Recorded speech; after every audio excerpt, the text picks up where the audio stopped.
Across the UK, online and on DAB. Access all radios. Talk Radio. Give it some lip. Talk Radio. Excellent stuff, George. Thank you, mate. Right, coming up after 10, the usual, but we kick off. Man, we've got a rock and roll pop legend on the show. Only Gilbert O'Sullivan straight after the news on Talk Radio. Late night, Iain Lee on Talk Radio. We have ways of making you talk.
This is Iain Lee, this is Talk Radio, and that's an unusual song to open up with, and you hear the news as we're coming into the show, and it seems just as appropriate now as it did for its original subject matter. You may not know the song, it's all they wanted to say. It's kind of about 9/11, and it's written by, well, a rock and roll and pop legend. He's on the line now. It's Gilbert O'Sullivan. Good evening, Gilbert. Hey, good evening. How you doing, man? You all right? Yeah, I'm good, thank you. Yeah, absolutely. I hadn't heard that song until the other day, and I popped in to see my friend Scott, he's a bit of a geezer, Scott. Okay. And I said, I've got Gilbert O'Sullivan coming on the show. He went, oh, man, have you heard his song about 9/11? Yeah. I said, no, and he played it to me. It's incredible. Yeah, I mean, it's I don't know. I mean, as a lyricist, I go into those kind of areas. What struck me about 9/11, of course, the horror of the planes hitting the towers, but what really struck me was the fact that the people who were in the airplanes that were taken over by these terrorists knew that they were going to die, so what they were doing was calling their relatives or their families on mobile phones to leave messages just to say, I love you. It's just so poignant, and so that's what resonated with me. And a lot of your songs, a significant number of your songs, they are very simple in their themes, aren't they? That's a really simple theme. It's a huge one, but it's very simple. Does that come easy to you when you're writing a song, Gilbert? I guess I don't think about it. I just kind of do it, I'm not one of... I think it's kind of dangerous to kind of analyse how, why, or what you do. Yeah. Just to get on with it. I mean, if you have the ability to do it, just do it. Suffice to say, I enjoy lyric writing. It takes longer than perhaps it does trying to write music and stuff, but I mean, you start with an empty notebook. You've no idea often where you're going to go with it, but it's very satisfying. And I just once I get into a kind of story, I just get lost in it, and hopefully end up with a good lyric. Do you have notebooks kind of stuffed in drawers from years ago with like little rhymes or half-finished lines that you kind of go, oh, I've got something back here that I think would fit in this song? Or do you write each song as a complete piece? No, I don't. No, I work on melodies. That it's always the hardest thing to write. For every 10 songwriters that's out there, probably 8 of them write lyrics and 2 of them write the melodies. So it's the hardest thing to do. So I really work hard. I'm very disciplined. The Brill Building mentality. That's the American Brill Building, where writers like Carole King, Neil Sedaka, and Neil Diamond would go into a room, sit there all day, and come up with a song. So I have that mentality. So I can sit at the piano for 8 hours a day, 5 days a week, 4 weeks a month, if necessary, to come up with a melody. And therefore, once I have the melody, I'll put it away, and then if it comes to making an album where I need 10 or 12 songs, I'll pick the 12 melodies, then I'll sit down and start each one with the lyrics. So, as I say, most times I've no idea what I'm going to do. There might be a title occasionally, but generally the process is the melodies there kind of determines the way the lyric will be. You mentioned the Brill Building. I'm a big fan of those 60s songwriters and those 60s groups. And you're right, it was a job for those people. It was art, but it was a job, and they would rock up at 9 o'clock. They'd go and sit in their little booths with a guitar and a piano. Clock in. Yeah, they would clock in. Yeah, Don Kasner was the guy who ran it, and he's the one that he sold their songs. In other words, they come up with a song, he'd listen to it, he'd say, yeah, I can place that, then he would give it to artists that were out there. And they were hugely successful. Goffin and King, Jerry Goffin and Carole King, were arguably the most successful. But Man and Wheel, who wrote on Broadway, now they were there. So they're all stuck and they're all competing with each other because they're all trying to outdo each other. They were all trying to give Don Kasner, that at the end of the day, give them their song. Yeah. So it was a cattle market, but in a way, a very productive one. And I think to have that mentality, it's good discipline to sit in a room and try to come up with something. And hopefully, the good thing about not coming up with something, particularly if you play the piano, is that it's not a waste of time because you've practiced. So it's never a waste of time if you don't come up with anything. Were you competitive in the 70s and the 80s, Gilbert? Were you kind of? You always seem to me to be kind of, on the edge of everything. You seem to be a man alone. I don't know if I've got that right. Yeah, well, I don't co-write with anybody, so I don't. You look at CD records today by artists. Take a Rihanna. So and look at the writing credits. It's about 8 people. It's about 8 people who write the song. No, it's not so much lonely. You're basically on your own. You're the one doing it. You're locked in a room on your own. Well, you're not locked in, but you're up there in your little music room, and there's nobody else involved. You just sit there. So it's a bit like if you were writing a book. Let's say you were to go off and write a book, you'd probably disappear up a hill, and disappear somewhere to get that quietness to be able to get on with it. So it's much that. I'm not a kind of social animal. I'm pretty much. I'm a family man. I live in Jersey in the Channel Islands. It's a lovely place, good climate. I don't drive, so I go for long walks and stuff. So it suits me. It's not, I'm not I don't have friends. I go to the pub every night and stuff. I'll enjoy a glass of wine or something, but I'm not a social person in that sense. And so perhaps that's part of what makes you think that I'm kind of a loner on my own or something. Who were you listening to kind of before? Because you kind of you started late 60s, didn't you? With the first few records. Who were your inspirations? Who would you go home and put on the record player? Well, in the beginning, the biggest in terms of songwriting was Lennon and McCartney. Of course, the Beatles. They were also the catalyst for images because they had Beatle haircuts and collarless jackets, which were kind of unique. And then Bob Dylan was my inspiration for singing because I don't really have a great voice, but I have a distinctive voice. So I kind of sounded like Bob Dylan, and I just created an image when I was trying to break into the business of looking very different. I created this character called Gilbert, and based on using a Charlie Chaplin jacket and cap and boots and putting bass in the haircut. I mean, my haircut then was freakish, but today, if you look at pictures of me from the neck up, I look like extremely fashionable because everybody has really short hair today. So. Did you come up with that image yourself? Because nowadays, of course, it would be a team of 15 personal advisors and trainers and hair beauticians and fingernail technicians. Was it just you at home trying out different clothes? Well, I just, the songwriting is serious, but there's a lighter side. And as I say, the catalyst was really the Beatles. And so when I came to London in '66 to try and break into the business, I just wanted to look different. So long hair was here to stay. And I have to say that every record company I was involved with, right up to when Gordon Mills took me on, nobody liked the image. They all thought, they all said, grow your hair long and wear a pair of jeans, look like James Taylor, and you'll be far more successful than you're ever going to be looking like that. And in many ways, they were right, because there's no doubt that my songs were the reason I was successful, but the image put a lot of people off me. But I didn't care, because I didn't care that everybody disliked it. I was very determined to have it. And even if Gordon Mills, who managed Tom Jones, biggest artist in the world, if he had said, I'm not going to manage you if you don't get rid of that image, I would have walked. So I was that determined, because I knew I was capable of writing good songs. I wasn't just somebody who could write one song and that would be the end of it. I knew I was capable of continuing to write good songs. So I didn't worry about people not liking how I looked. I just wanted to be different. But it was impossible in the mid-'60s to look different. I mean, long hair was here to stay. Yeah. So, I had to do something freaky. Everybody looked different in the 60s. That was the problem. Did you have any training on the piano, or were you self-taught? No, well, I had, my mother sent me, I had piano lessons for a short period, but I didn't really like the theory of music. You must remember that most contemporary songwriters, from Lennon and McCartney, Ray Davis, Elton, don't read music. We just do it. We're able to write because of a love of it. It's not the theory that when it comes to writing, we turn to arrangers to arrange it for us and stuff. So our ability to write songs is based purely on a love of music. Did you enjoy the being a pop star? Because you did have, for a period, as a lot of those acts in the 70s did, you did have those screaming kind of teeny bopper fans. And from what I've read about you and what the few interviews I've seen of you, you strike me, and tell me if I got this wrong, you strike me as being a very shy man. Yeah, I'm shy as a person privately, but I'm not shy in front of thousands of people performing my songs. That's the kind of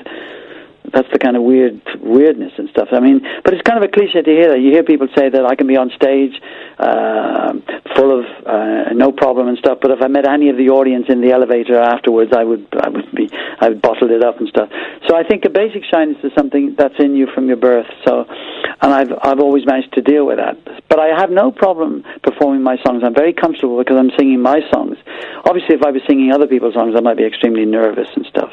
So I'm really confident. I have that sort of I have a good, healthy arrogance to the business about what I believe in. Yeah. And that's kind of got me through. Good times as well as bad times. You mentioned singing other people's songs. Your songs have been covered by some incredible artists. I mean, I don't know if you're aware of the Harmar Superstar cover of Alone Again, naturally, which is brilliant. But also Neil Diamond, all these big names. Yeah. And Nina Simone, I mean, Esther Phillips, and it's one. I mean, the thing about covers is it's a compliment. I never criticize any cover that I hear of my songs. I mean, I just feel it's a compliment to the writer that somebody wants to record it. I mean, I have some horrendous versions. I mean, I have a Japanese heavy metal version of Alone Again at 200 miles an hour. Oh, man. It's just the funniest thing on earth. But so it's fine.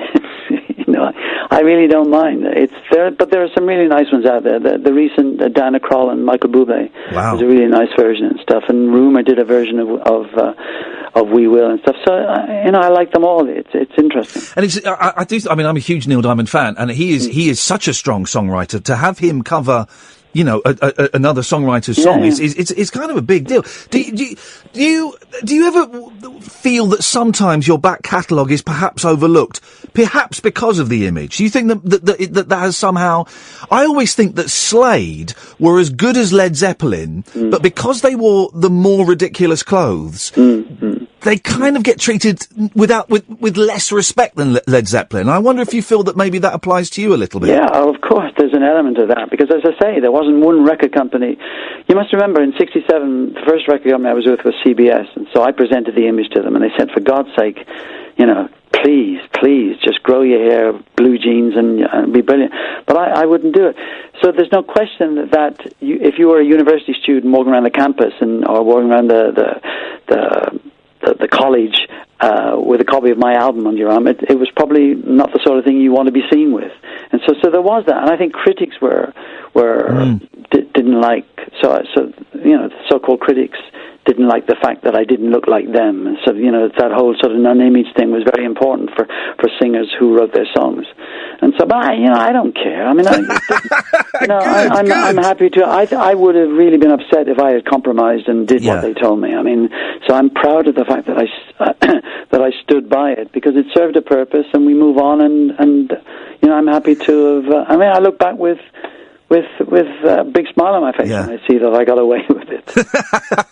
And you're still recording, but the hits, the big hits, and you sold tens of millions of records. Just a ridiculous amount. They've stood the test of time. You've got this new this 2 CD, the Essential Collection. Yeah. Easy to put together. Yeah, I mean, most of the. I've released a lot of albums, so it wasn't a problem for me to go through these albums. Probably for the first time in many cases in 30, 40 years, and just to pick out something I actually liked on those albums, which weren't necessarily played or picked on at the time that they were released. So it was interesting. I really enjoyed the process of coming up with these. I actually had 73 tracks that I wanted to choose from. So we knuckled it down to 40, 42, 43, and I'm really happy with the result. It's a kind of good, if you wanted to sum up my work, it's a good way of if you like. It's a good entree. It's there. There's every kind of song. There's humor, there's seriousness, there's lightness, there's shade. I feel it's a good representation of my work. You're still writing, and you're still writing brilliant pop songs. I just tweeted No Way, which I think was from your last album last year, wasn't it? Yeah, the Latin Elegy, which came out late last year. And but that sounds like it could have been 72 or 82. It's immediately recognisable as you. But it's not rocket science. I mean, it's the process of just sitting down, trying to write a good melody, then sitting down to come up with a good lyric. I mean, it's an interesting lyric to talk about. In no way is the fact that you're talking about a wife or a girlfriend who thinks you're having an affair, and you want to prove to her that is not true, that what she might be hearing are the rumours about an affair. It's an interesting subject because it goes on all around us. So I'm observing this kind of thing, reading about it. So it was good for me to put that into a lyric. That's all. I have to ask, Gilbert, that Viv Stanchel from the Bonzos, I believe he was interested in some of your songs. Is that right? No, I didn't know that, but I thought he was a wonderfully eccentric. He's also character. a brilliant wordsmith in a similar way to you. The power of words, that you and Stanchel both display in different styles, but it's very powerful. You think Bonzo? What do you mean in terms? I liked Bonzo or Dudaban. I'm not sure.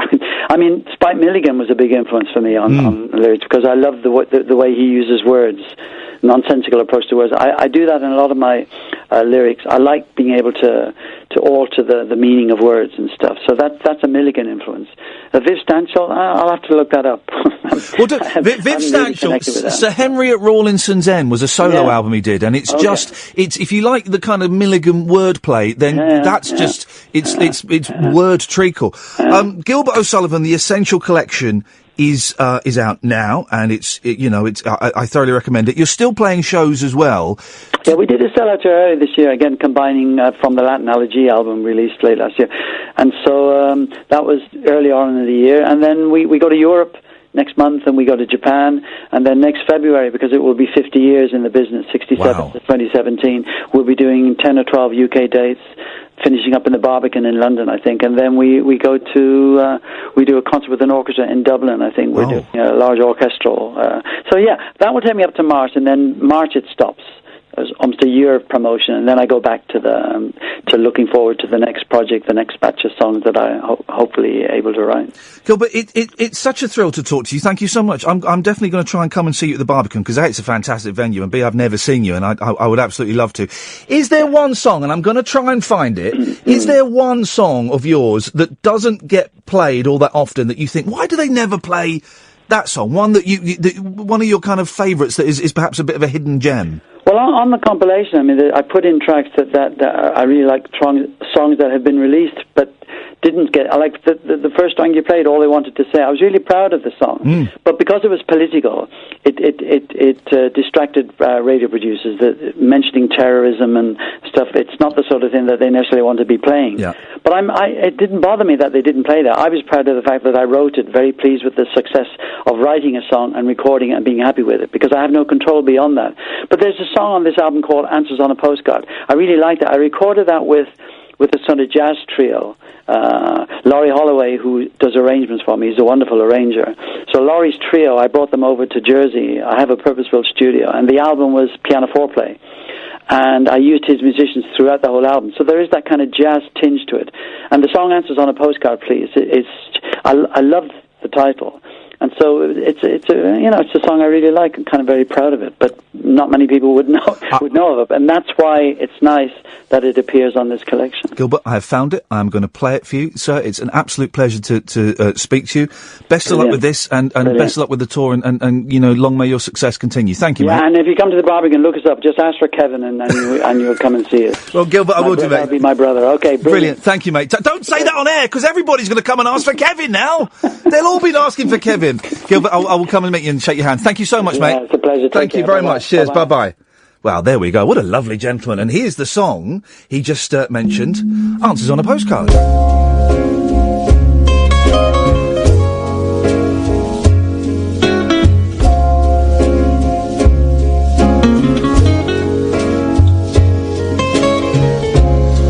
I'm lost and all alone. What do I do? The girl that I'm in love with says we're through. How can I just let her go? Answers on a postcard, please.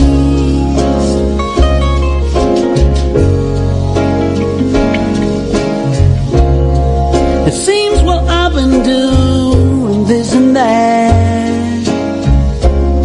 She's been carrying on behind my back. Why was I the last to know? Answers on a postcard, please.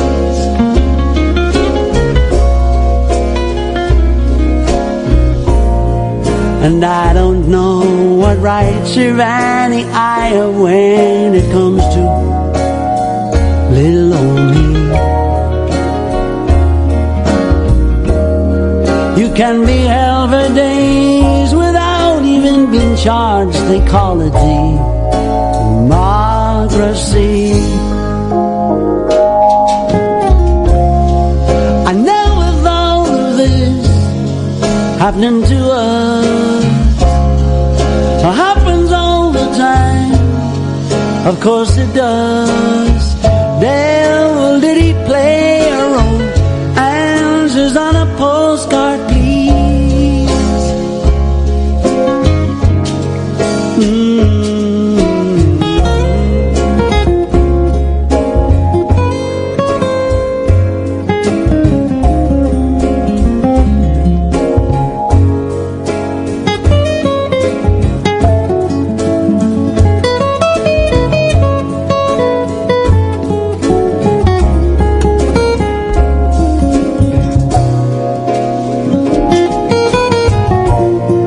And I don't know what writes your Annie eye up when it comes to see everything you worked so hard for all your life and smashed to smithereens. I'm lost and like a fool. I found my way deep inside this dark, secluded bay. How'd I get here? I don't know. Answers on a postcard, please.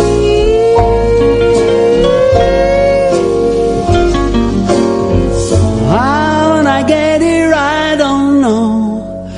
Answers on a postcard, please.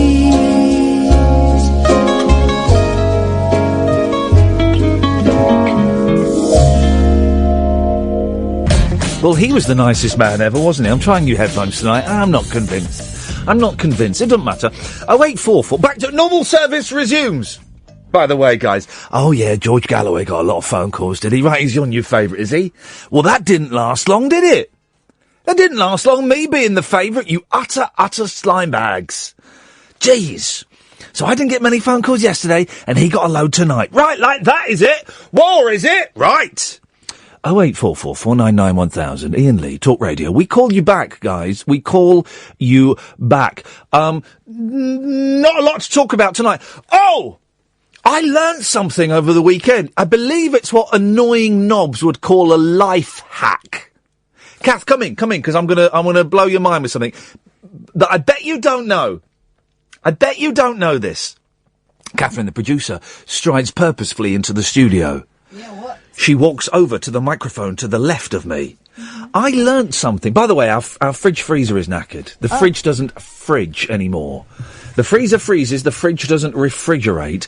I think we need to defrost the freezer for 2 days, and that might fix it. Anyway, I learnt a life hack. That's a good story. Well, I learnt that there is such a thing called a life hack. Yeah. Which is bent, isn't it? Mm-hmm. A life hack. So, what is a life hack? Well, it's just that it's knowledge. Yeah. It's like knowledge. It's like finding out there's a thing in each side of your tinfoil thing to hold your tube in so it doesn't just go across the floor. All right, Dennis Le Corriere from Doctor Who. I already knew that. But you got that from him this week, didn't you? Well, I know that he discovered it, and I thought, gosh, the thrill of discovering it's like finding out something. So I learnt a life hack. I learned first of all, the first life hack is everyone who calls knowledge life hacks are idiots. Yeah. But the second life hack I learnt was I was really hungry. As you know, I'm trying not to eat sweeties and cereals and things like that. Mm-hmm. Right. I was really hungry. All there was sweeties, and there was pasta. I had some sweeties yesterday, and boy, I paid the price. I had some biscuits and a bowl of not all bran, muesli, very sugary. Thanks for your confession. 499 1000. In the freezer was a steak. Oh, a frozen thick steak. I've never cooked a steak before. You just fry it. I poured when I was frying it. I poured soy sauce on it and paprika. Oh. That's an odd combo. I just found Who do you think you are, Heston Blumenthal? Oh, you're trying. So, but it was frozen. Well, you cooked it from... No. Go on. How would you defrost it? What, quickly? Yeah. Hot water? No, mate, that cooks it. I'm asking how would you... No, that cooks it. Warm water in a bowl? No, mate, that cooks it. How would you defrost it in, say, thick steak in 10 minutes without hot water? Did you put it down your trousers? We got armadillos down our trousers. No. I've learnt a life hack. Go on. This is genuinely, and I read it, I googled it, right, and I thought, this called life hack, and what it's telling me is so obviously bullshit, I can't believe I'm going to fall for it. But then I did it. I didn't want to microwave it. No, because that will start cooking it. Didn't want to put it in warm water. That will start cooking it. No, it won't. It won't defrost it in the middle, right? Here's a life hack, guys. Let's see if anyone on Twitter has got it, and if you have... Stop calling it a life hack. Going to block you. No. Okay, don't block anymore.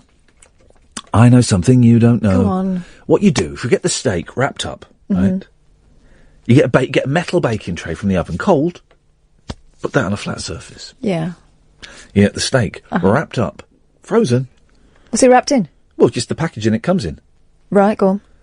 Put it on the... So it's still got the meat nappy? Yeah. Well, this was in a plastic tray with like a sort of cellophane Got top. ya. Put it on there. Right. Then you got a bowl. You're so pleased with yourself. I am so pleased. Then you get a metal saucepan. Right. Fill it up with water. Not hot, not cold, room temperature. Tepid. Yeah. And you put it on top. You leave it for 10 minutes, completely defrosted. That's insane. That's insane. Okay. And it works. Why does it work? Because metal conducts heat. Correctamundo, Officer Fonzarelli. Well done. 5 stars. And I did it. I thought, this is ridiculous, right? This is frozen solid. Maybe I'm reading the instructions wrong. Stay there, Jay and Alan. I'll come to you in a minute. 0844 499 1000. And because the water's not over a heat source, it's not ever going to get to the point where it starts cooking it, I guess. All right, Columbo. I'm just guessing. Just have a hunch. Because it's not going to start cooking it, because it's just basically, the water is basically just to push the pan down on it. And I did it. I thought, this is a wind up, or it's Stop. not. When you put the water in, so the water wasn't warm? No. No, mate! No! Okay, now my mind is starting to... We don't get warm water in our kitchen. That's a different story altogether. Right. So no, it's cold water. Not supposed to use cold water. It's supposed to be room temperature Tepid. water. Cold water. No. And what it is, it's the metal pushing down on it conducts warmth. And I went back after a minute. Stop. So, it's in the baking tray. In the baking tray. Right. on top of the pan of water. There is a metal tray, steak, still in its wrapping. It's got to be in its wrapping. Pan on top. Saucepan full of water on top. Okay, yeah, got you. And I went back after a minute, right, and I thought, well, this is going to be frozen solid. And it was a bit squidgy. And I thought, this is like black magic. They probably can't call it black magic now. Go call it magic of an ethnic diversation. It's not the same as black people, though, is it? So we can call it black magic. Exactly. Why are you saying this out loud? You can't say blackboards. Yes, you can. Yeah. You don't call them blackboards because they're whiteboards now. Mm-hmm. You go into school, they don't have blackboards. Not because it's racist, but because they don't use chalk. Tell you something about whiteboards. Yeah. My daughter's school Coming over here. No. Go on, you whiteboards. Go on, we voted you lot out. Go on, jog on. I want to get a T-shirt made up that says... it's going to say blackboards crossed out and underneath whiteboards, here to stay and proud. No, I hate whiteboards. I'll tell you why. Okay. My daughter's school, some wise ass decided it might be nice to have the little girls in yellow cardigans. Like it. Yellow cardigans. Yep. They also decided it might be good to replace the blackboards with whiteboards. Whiteboards. Yeah. There's often not a rubber available, so what do the little girls do? They write on it with maybe a black or a green or a red marker. Yeah. They use their sleeves. Well, that does not come out. Of course, yes, it does, mate. They're not using Sharpies in schools. They can't because I've nicked them all. So back to my T-shirt design. It's going to be blackboards, and on the blackboard, Scott, if you're listening, get sketching. He'll do this as well because he's bloody good. So it's a blackboard with a chalk drawing of crying cactus. No. Farage. Oh. And some Polish builders and a Pakistani, and it'll be crossed out. And then underneath it will say, whiteboards, loud and proud, since 1852. Wow, I don't really know what that message is sending out and whether it's Scott, appropriate in the current climate. Well, we'll find out. Scott will now mock one up and we will tweet that. I don't think he will. Anything. The thing is, in the current climate, Catherine, anything goes, baby. Have you not seen the racial abuse that we're allowed to hurl around now? Yeah, but I don't want to join in with it. I think I do. Oh, no. I think I do. It looks fun. No, it doesn't. It looks ugly. The one on the tram... was a very drunk lout. And the bloke was American. And massive. Yeah. They should have let him have it. I don't know if I don't know if there has been more racial abuse since the bad guys won. No. Or we're attributing it. Or if the press... yes, okay, the Polish centre, it's the first graffiti they've had in 50 years, they say, but then they would say that, wouldn't they, those damned war heroes? So I wonder if it's that thing that we know the press do, where they will look for patterns where there aren't necessarily patterns. I saw someone tweet today that a girl had been phoned them up saying that they'd been shouted at for speaking Spanish in the street. My friend from Chile, I was walking down the street with her one day and we were talking Spanish and someone shouted at us, "Go back to Poland." But that was ages ago, so you can't blame it on the Brexit. No, you can't blame that on... Unless... how ages ago? 6 months? Year and a half. Okay. Well, she should go back to Poland. She's never been to Poland. Well, she should go there for the first time. It's a lovely country. She doesn't even look Polish. She looks like Dora the Explorer. Well, hang on a second. What? Doesn't even look Polish? Do you know what you just said, Farage? And Spanish doesn't sound anything like Polish. What the hell is this? She should be speaking Inglese. No, we were talking about secrets. Well, then I want to hear... Jay and Alan, stay there, please. Stop fighting for my attention. Then I want to hear... If you're in my country... Right, no, mine. Right, well, it's mine. If you're in my country... You're like half Scottish, aren't you? Foreigners, right? And you're speaking secrets. You bloody well speak them in English. You bloody well speak those secrets in English. I don't go over to bloody India or Nigeria speaking secrets in a secret foreign code, do I? What, in English? No, I don't. No, I don't. I don't go to those places. But if I did, and I was speaking secrets, I would do it in their native tongue. Would you? Nigerian and Hindustani. That's what I would do. You are a ridiculous person. No, I'm not, Catherine. I'm the answer. I'm the answer. What was the question? Who's a massive plum? The question is Britain, question mark. The answer...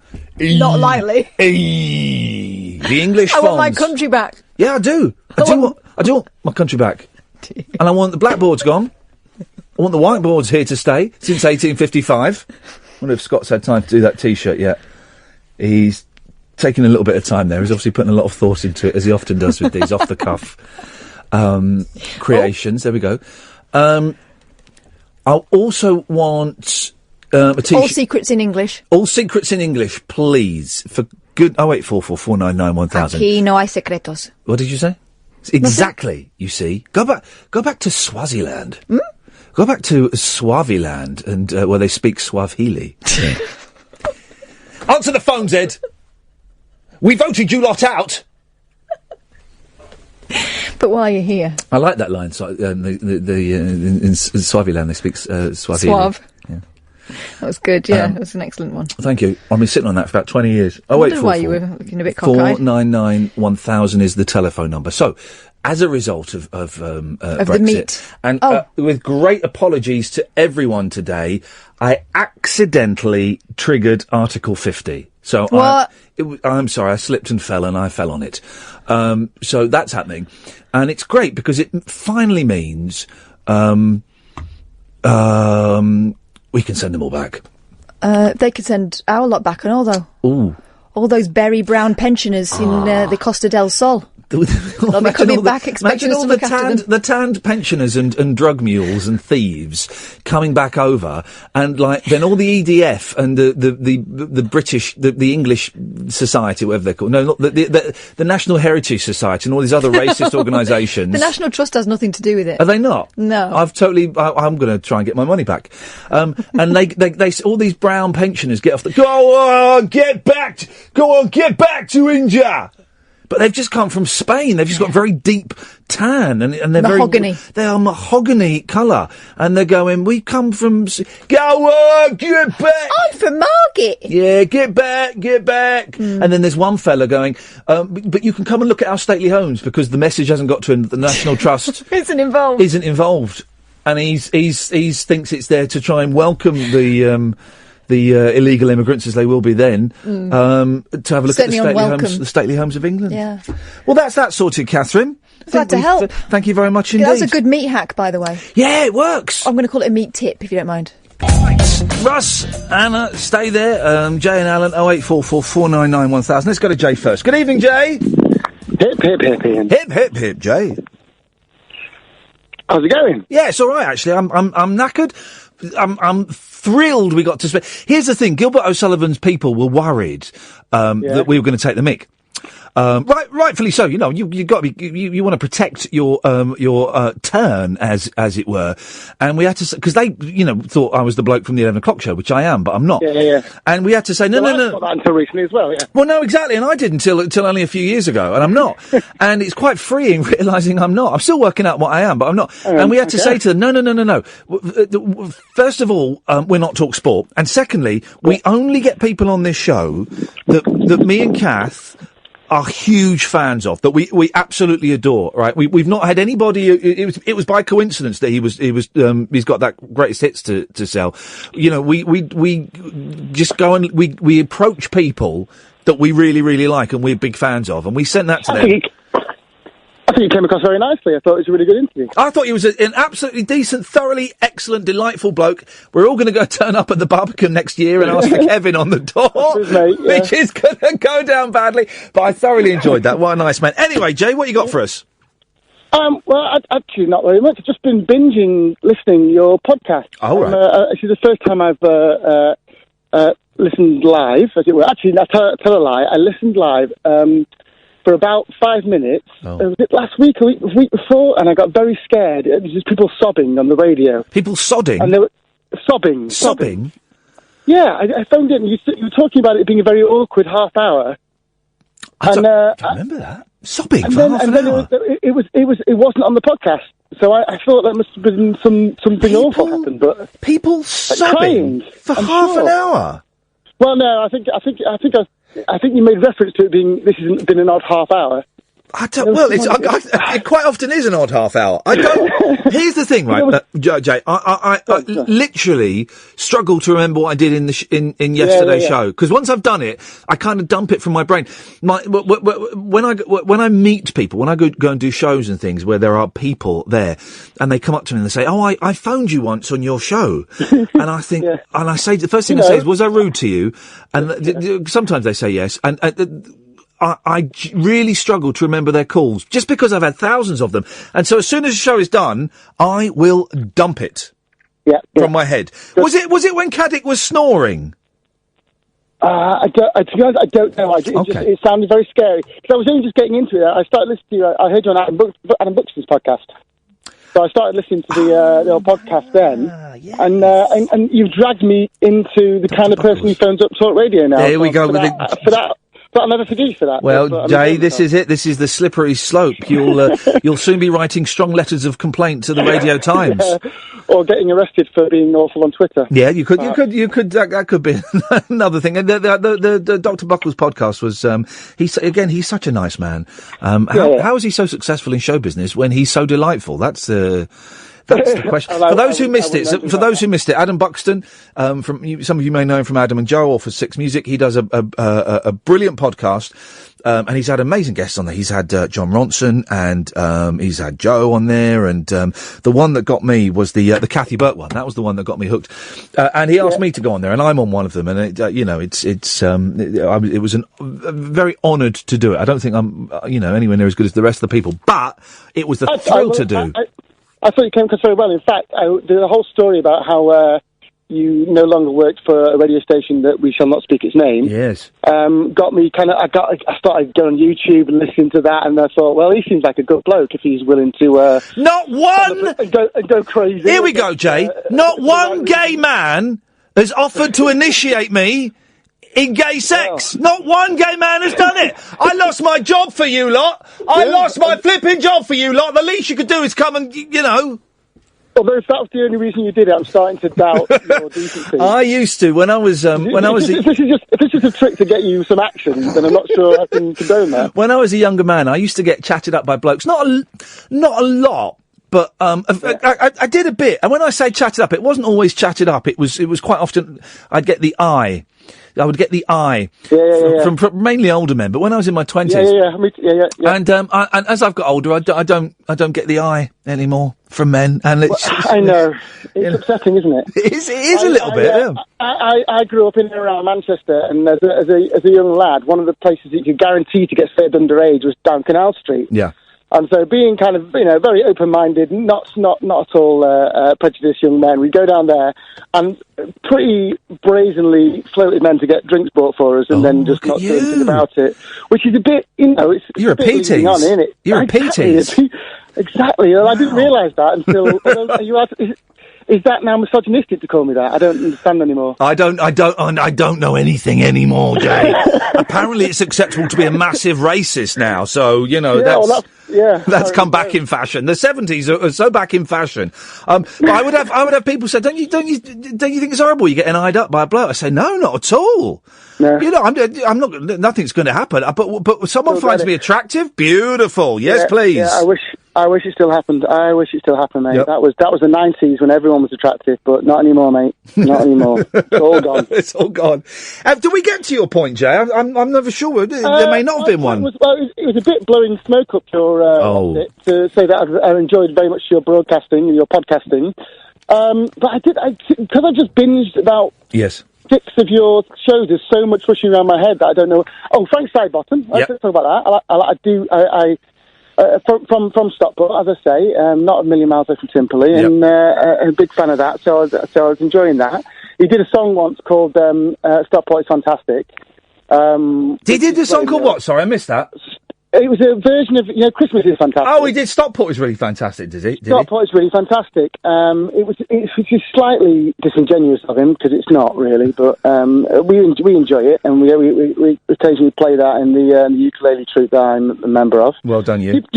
Do Do you play instruments yourself? I do. Do you dabble? I do play. I play a bit of bass guitar, the old bass guitar.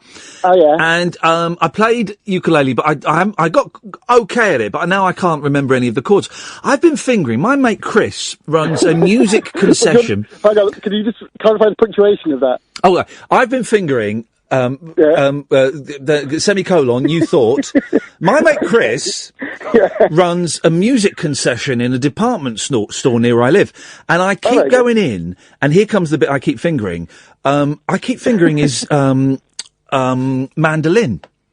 Yeah, I just got off my birthday, mate. Did you? Got off my birthday. Absolutely love it. It sounds incredible. I mean, it would be a whole. What's he got? What's the model?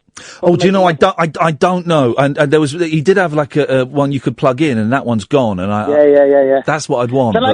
Can I give you a bit of advice? I did a bit of research in this because I got it to my birthday. My missus got it for me, but obviously I didn't let her go crazy. I kept her on a tight rein, and so I've just got a Seagull mandolin. Yeah. And it's beautiful. And because things with mandolins, the bottom end, the cheaper end, they struggle. You tend to have to pay over the odds, like twice the value of a guitar to get one of a similar kind of level. A Seagull? Because a Seagull mandolin. It's a new type of mandolin based on their dulcimer that made, carved out of one piece of wood, 300 quid.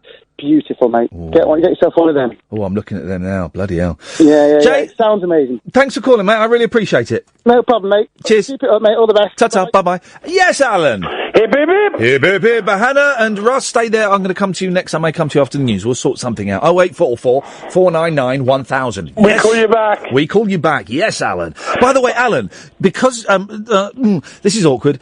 0844 499 1000. We call you back. Yeah, because you've been saying that, you legally have to pay the phone bill, and it's just come through today. It's about $3,500. Shall we just send it over to you? Can you set up a direct debit? The thing is, we've got to kind of pay it sharpish. If I give you my email, Iain@iainlee.com, if you just do it in a PayPal, and if I don't get it by the end of the week, I'm going to come and put bricks through your window. Well, consider I've just set up a new talk radio page as a tribute to you. What? I've set up a new talk radio page as a tribute to you. Where? On Facebook. Oh, for crying out loud, there's two of them already. This one I made called Iain Lee on Talk Radio. Oh, for goodness sakes, you pervert. No, I set it up today, and I was going to make you an admin. Oh, God. Alan! I don't know. Alan Caddick. It's Alan Caddick. Alan Caddick has done it again. Oh, Alan Caddick. It's Alan Caddick. Alan Caddick, he's done it again. Where's Kevin? With Kevin. I can't find it, Alan. Well, if you type Iain Lee on Talk Radio... Oh, there it is. It's got 18 people like it. First 18 people... Yeah, those pictures you've used are copyrighted, so... Well, you can blame Jim Wogan for that, because he's an admin as well. Well, I'm going to blame... My fist is going to blame your face for that, so how does that feel? Well, I'll pass the message on to Jim, because he used those pictures. Okay, right. And now Penny Lincoln just joined. Right. Well, but the thing is, well, Alan, first of all, I'm flattered and I'm humbled and I'm honoured, okay? That's very kind. You've got a link to the Periscope as well. Okay, that's very kind. Hey, do you know what? Whatever, yes, it's groovy. I don't need to be an admin, Alan. It's your baby. You run with it. You enjoy it.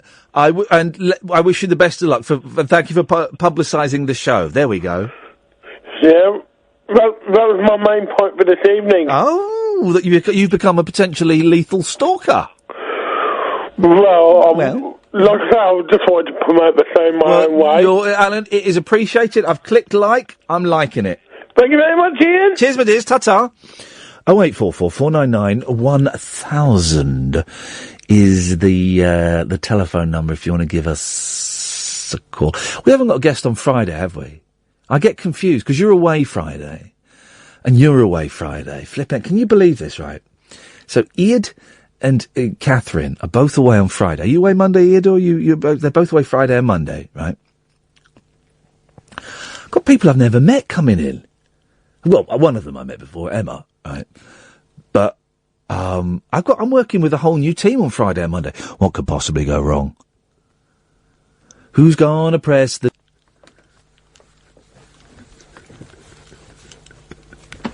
You see, guys, we just dumped there. Did you get it, Id? Did you get the dump? Well done, you see. Who's going to do that on Friday? Who's going to do that on Friday? When I'm feeling impish and mischievous. 0844 499 1000. So what have we talked about so far? Mandolins, Facebook pages, Gilbert O'Sullivan. Oh, well, I got tricked. Oh, I got tricked on the way into work. Oh, I got tricked, and I've not got the name of the gentleman with me. I left their card in my car. Did I put it in my pocket? No, I left it in the car. I got tricked by some gentleman. I got all excited as I was driving through London on the way to work. It was grey and it was miserable. And I came round the corner, and outside Tate Britain, I drove past, and there was a psychedelic Rolls Royce. And I went, bloody hell, it's John Lennon's car! And I pulled into a lay-by, screeched into a lay-by. I jumped out and started taking photos, and there was a bloke there, and I went, is this yours? He went, yeah. I said, is it the one? He went, yeah. I said, is it actually the one? He went, yeah, of course it's the one. I said, flipping heck. Can I sit in it? And I went and sat in it, and I got pictures taken, I had a look around and stuff like that. And then I got back to work, and then I checked on the internet, and it wasn't the one. For 10 minutes. And do you know what? It kind of ties in with Kung Fu Elliot to a certain extent. Does it matter that it wasn't the one? Does it matter if it's fake? No, not really. There was an element of disappointment, an element of feeling slightly duped, when I realised that it wasn't John Lennon's Rolls Royce. But there was also 10 minutes of my life when I thought I was sat in John Lennon's Rolls Royce. Do you know what I mean? And actually, that 10 minutes of suspended belief, or incorrect belief, is more powerful than the 5 minutes of, I had afterwards. 0844 499 1000. Talk Radio. Talk Radio. Oh, well, suddenly an hour has gone by. What happened? Oh, yeah, we've talked about life hacks. Who the hell came up with that? It's just knowledge. Did anyone else know you could defrost a steak in 10 minutes like that? You see, this show is educational, guys. Late night, Iain Lee on Talk Radio. We have ways of making you talk.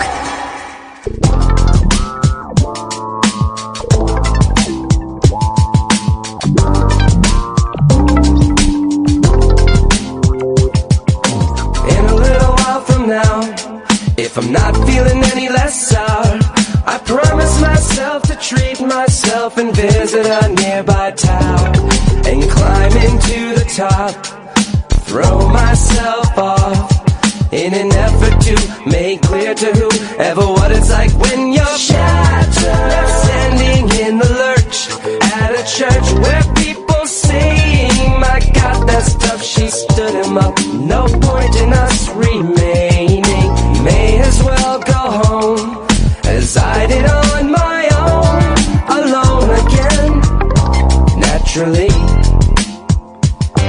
To think that only yesterday I was cheerful, bright and gay, looking forward to, wouldn't do the role I was about to play, but as if to knock me down, reality came around, and without so much as a mere touch, cut me into little pieces, leaving me to doubt all about God and His mercy.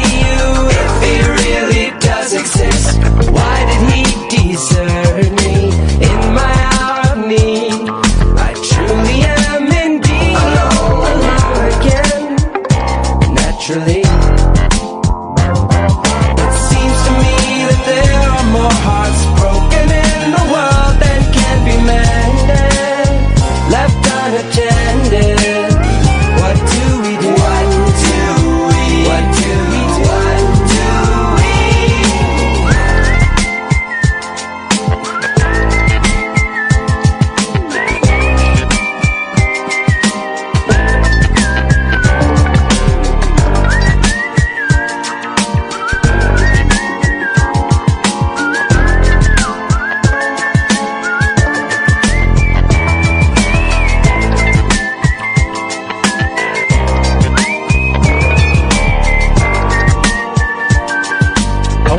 084 499 1000 is the telephone number. Hamas Superstar. Who remembers that guy? Anyone? He did, Easy Pass.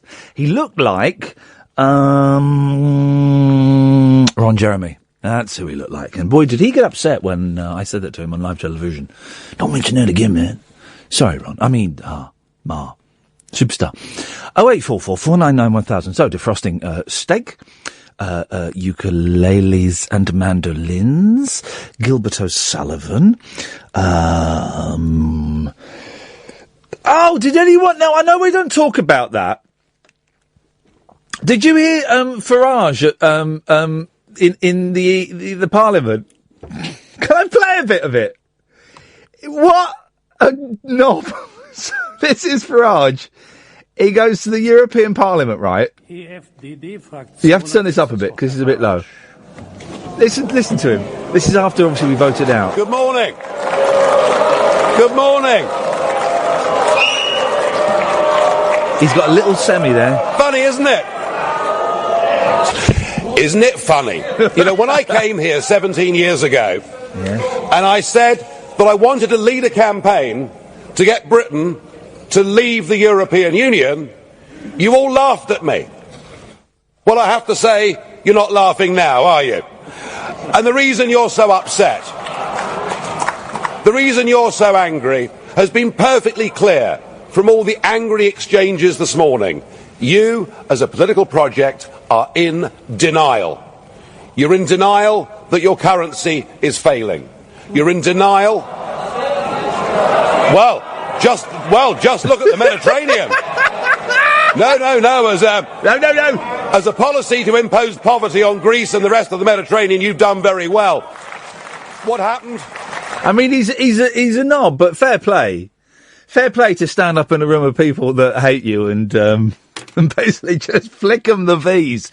He's just stood up and he's just flicking them the V's for 20 minutes saying, come on, if you want it, come and have it. 0844 499 1000. Russ! Hey. Russ, oh Hazel Russ, oh Cadbury's take them and they cover them in chocolate.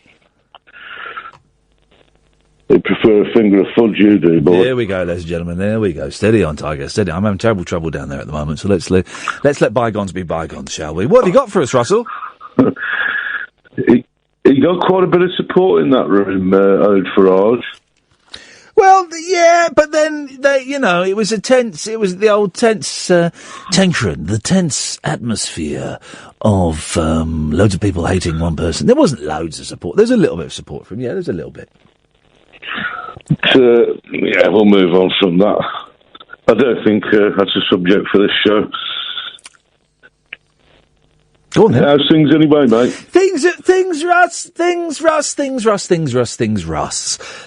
Russ are all right. I had to go into London today for a meeting and to see, get this, a psychiatrist in Harley Street. That's reminded me. I went to the chiropodists, right? We don't call them chiropodists, we call them podiatrists. And here's the thing I've noticed, right? And I've been to a few different female podiatrists, right? The women podiatrists are all, the three that I've been to, they're all a little bit scatty. They're just a little bit delightful, absolutely delightful people, right? But a little bit flighty and a little bit scatty. And this one I saw today, she was brilliant. I thought I had verrucas, Russ. I didn't. She said, don't worry, they're not verrucas. We just put a bit of cream on there. That'll be fine. Don't you worry about that. She said, you got fungus in your slippers. We've all got fungus in our shoes, guys, and on our feet and in our we've all got fungus. It's nothing to... I'm not ashamed of having fungus in my shoes. You know what it is? You got foot rot. It's a bit like trench foot, like the soldiers used to get in the war. She said, are your shoes very old? And I was wearing these shoes. If you're looking on Periscope, you can see right through the heel. Yes, she said you probably got fungus in your shoes and in your slippers. I went, oh blimey! But they have to do, because it's the first time I've seen this one. They have to do like a full medical questionnaire where they ask you what what's wrong with you? She said, have you got anything wrong with you? I said, no. You had asthma? No. Heart failure? No. Are you on any medication? I said, oh, yes, I am. She said, what are you on? I said, oh, I'm on antidepressants. And she looked at me, she put her hand on my knee and went, oh.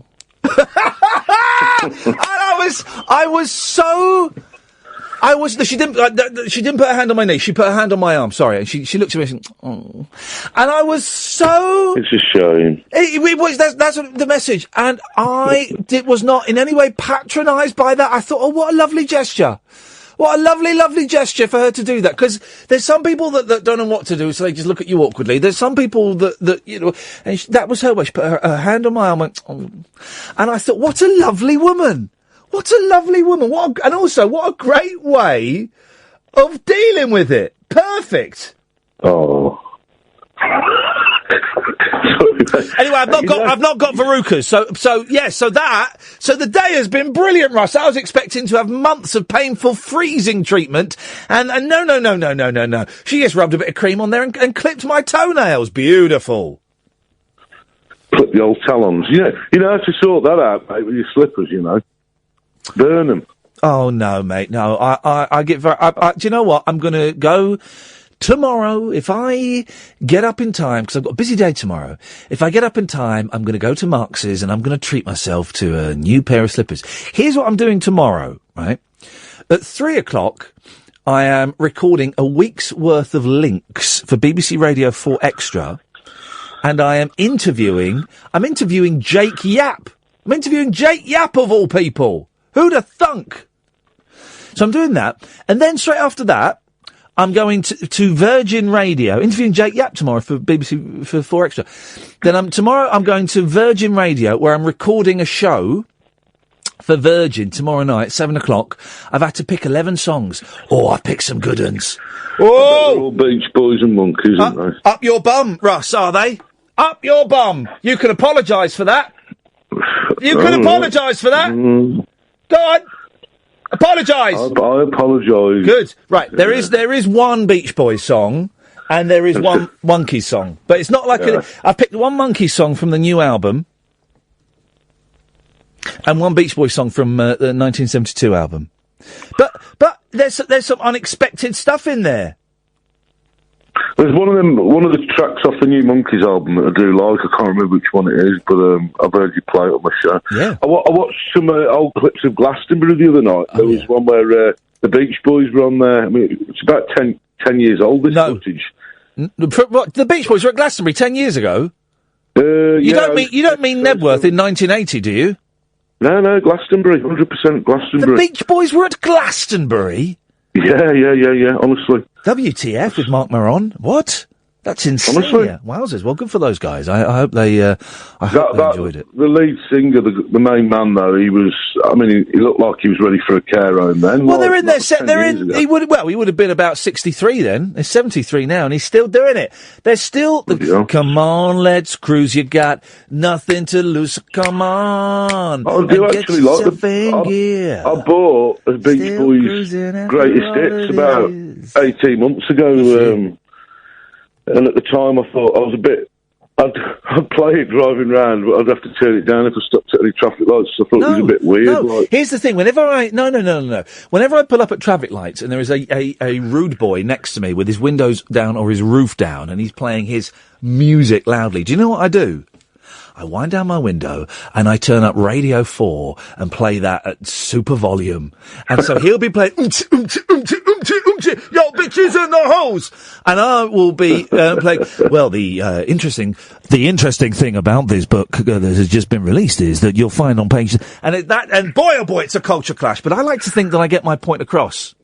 Is that before your wheels spin off in your polo? Here we go. So there's 11 songs, right? I've chosen 11 songs, and we can play. You guys will never guess what they are. 11 songs, right? And everyone gets a guess as to what the 11 songs are that I have chosen for the Virgin Radio show I'm doing. Here's one for you, Ian. Yes, right. Yes, let's start one off tonight. Go on, buddy. Musical guilty pleasures.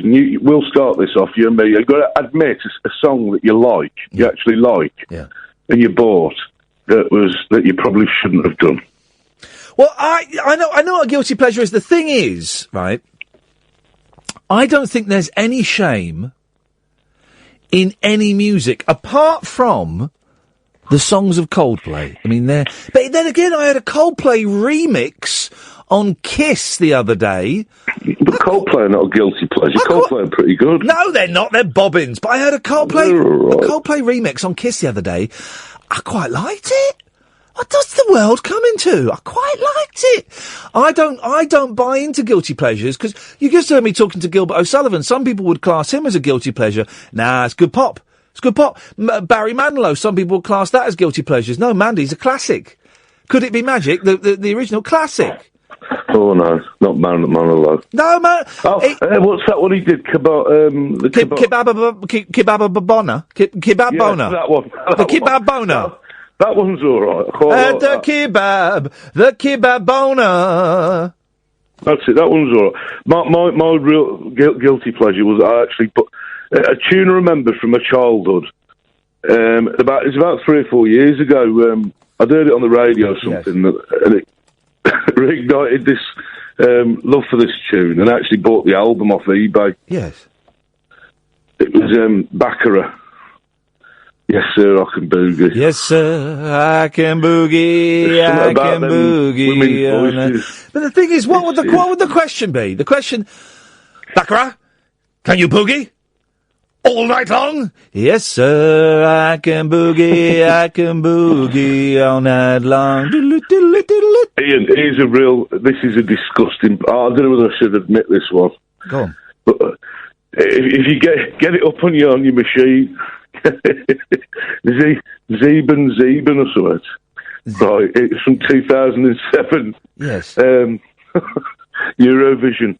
The Ukrainians from 2007 Eurovision. I'm literally never going to do that, Ross, but thank you very much indeed. Always good to talk to you. 0844 499 1000. Hannah, Pablo, stay there. Coming up to you next. Yes, Anna. Hello. Hello. Sorry. Hello. I've called many times, but I've got the shaky leg syndrome now. You've got a bit of shaky leg, is it? You've been online for a long time, and I apologise for that. These things happen. You've been on the line for a long time. Doesn't matter. I think I've put weight back on again, Anna. Can you believe that? Oh dear. Yeah, it turns out losing weight is actually a lot harder than what I thought. You were debating about what to have for breakfast, weren't you? Yeah. Well, yesterday I had a few biscuits and a couple of bowls of muesli with all the old. It's very sugary muesli. I think porridge or Weetabix is probably the best. I think I'm going to go porridge. Yesterday morning though, I went to a Greasy Spoon. I had scrambled eggs and bacon. Perfect. Oh. Perfect. Scrambled eggs and bacon. All right. Perfect. Yeah. It's nice. I went in and said, hello, morning, boss. Just scrambled eggs and bacon with cup of tea. Nah. Yes. Dozed. Nah. Oh. He was disappointed. It wasn't the biggest sale of the day, but never mind. Never mind. Anyway, Anna, you've not called in to hear what I've been eating. What you got for us? Well, I don't know what went wrong last night. I'm sorry about that. That's okay. Let's not speak of last night. The start of last night's show was a tough one. The thing is, what we do here on this show, Anna. Pablo, stay there. 0844 499 1000. If anyone else wants to call in, what we do on this show is it's a form of alchemy, it's a kind of magic. And sometimes I get the incantations incorrect. And I don't have all the right spells and the right ingredients for the spells, or I might do a little bit of the wording incorrectly, and it doesn't always work. It's always my fault. Someone has just said, Ian, I bet one of your songs on Virgin Radio will be Daydream Believer by the Monkees. Sorry, Steve. Incorrect data. So it was my fault, so don't worry about that.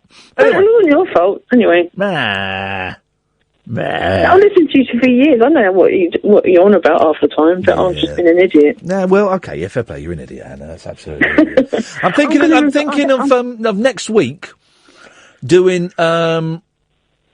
In fact, I'm going to say it on the air, so I might make myself do it. Next Monday, no, because Kath and Ed aren't here, and I'm making a rod for my own back.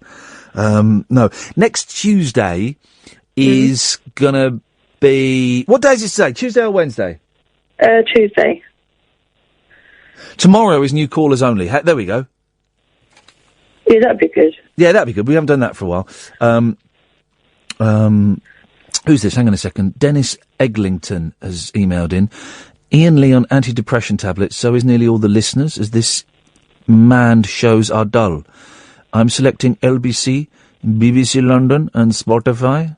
Iain Lee, a radio presenter that is past it and is just plain Rudd pranks and silly. Get him off the air to save your station. You failed last time. If you keep Iain on air, you will fail again. I've seen the figures for this show, Dennis, mate. I'm the one that's holding this station up. Well, up your bumhole, Dennis. Flipping it. Anna's fighting back. Tomorrow night, it's new callers only. There we go. That's what we'll do tomorrow night. I need to challenge myself a little bit. I'm getting a little bit complacent recently, so we'll do that. Yes. Yeah. Anyway, Anna, what have you got for us? Have you heard the new Ghostbusters theme tune? No. Yeah, I heard it, and I can't remember who it was by now, because I've got the shaky leg again. But apparently it's very good. Well, I had someone the other day phone up and say that it was rubbish. Oh. David in Preston has suggested asked if I'm playing... It's got Missy Elliott in it. It's got what? Missy Elliott in it and Fall Out Boy, I think. I like Missy Elliott. David wants to know if I'm playing You Need a Mess of Help to Stand Alone by the Beach Boys. No, wrong album. It's a song from Holland, David. There's a clue. I don't know it, and I've got a feeling that the Ghostbusters will be a bit of a flop. Oh. Everyone's slagging it all off, and I'm worried that... I'm not worried. I don't really care either way, to be honest. But I think it's nice, that it's for women. That doesn't bother me. I just think apparently it's going to be a stinky film, whether it's for women or for blokes doing it. And it might stop more, women starring in films. I don't know what I'm saying. I'm trying to say the right thing, and I can't say the right thing because I'm a dinosaur. I'm an old dinosaur, Anna. I'm past it. I've had my time, and I wasted it. I was wasted while I was wasting time. Beautiful. You're only 43, for God's sake. Yeah, 43, going on 44. Hey, I hope you have your beard still in October. Sorry? I hope you have your beard still in October. Yeah, I will. I think I'm definitely going to keep the beard this year, and I keep thinking, right, I'm going to trim it, but I'm not going to trim it at the moment. I've got my wires, my trimmers, but I'm not going to, because I have no reason to trim it. I'm not doing a TV show where I've got to look smart. I'm not doing Sky for a while now because they ballsed it up, and I've got nothing really coming up on telly. So I'm going to just let it grow and see, let it grow, and see what happens with it. That's what I'm going to do. Yeah, I want to touch it. Whoa, baby. What do we have to pay? Das ist inappropriate. No touching, I know. No, Noddy, what have you got to say about that? Baby!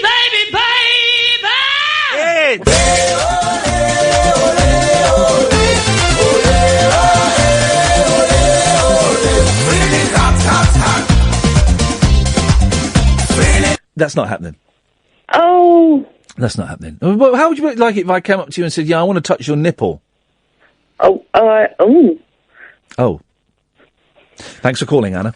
Quick, reverse. 0844 499 1000 is the telephone number if you want to give us a call. Yeah, tomorrow, new callers will do. When I say these things out loud, and then tomorrow I'll think, oh, flipping it, I don't really want to do that.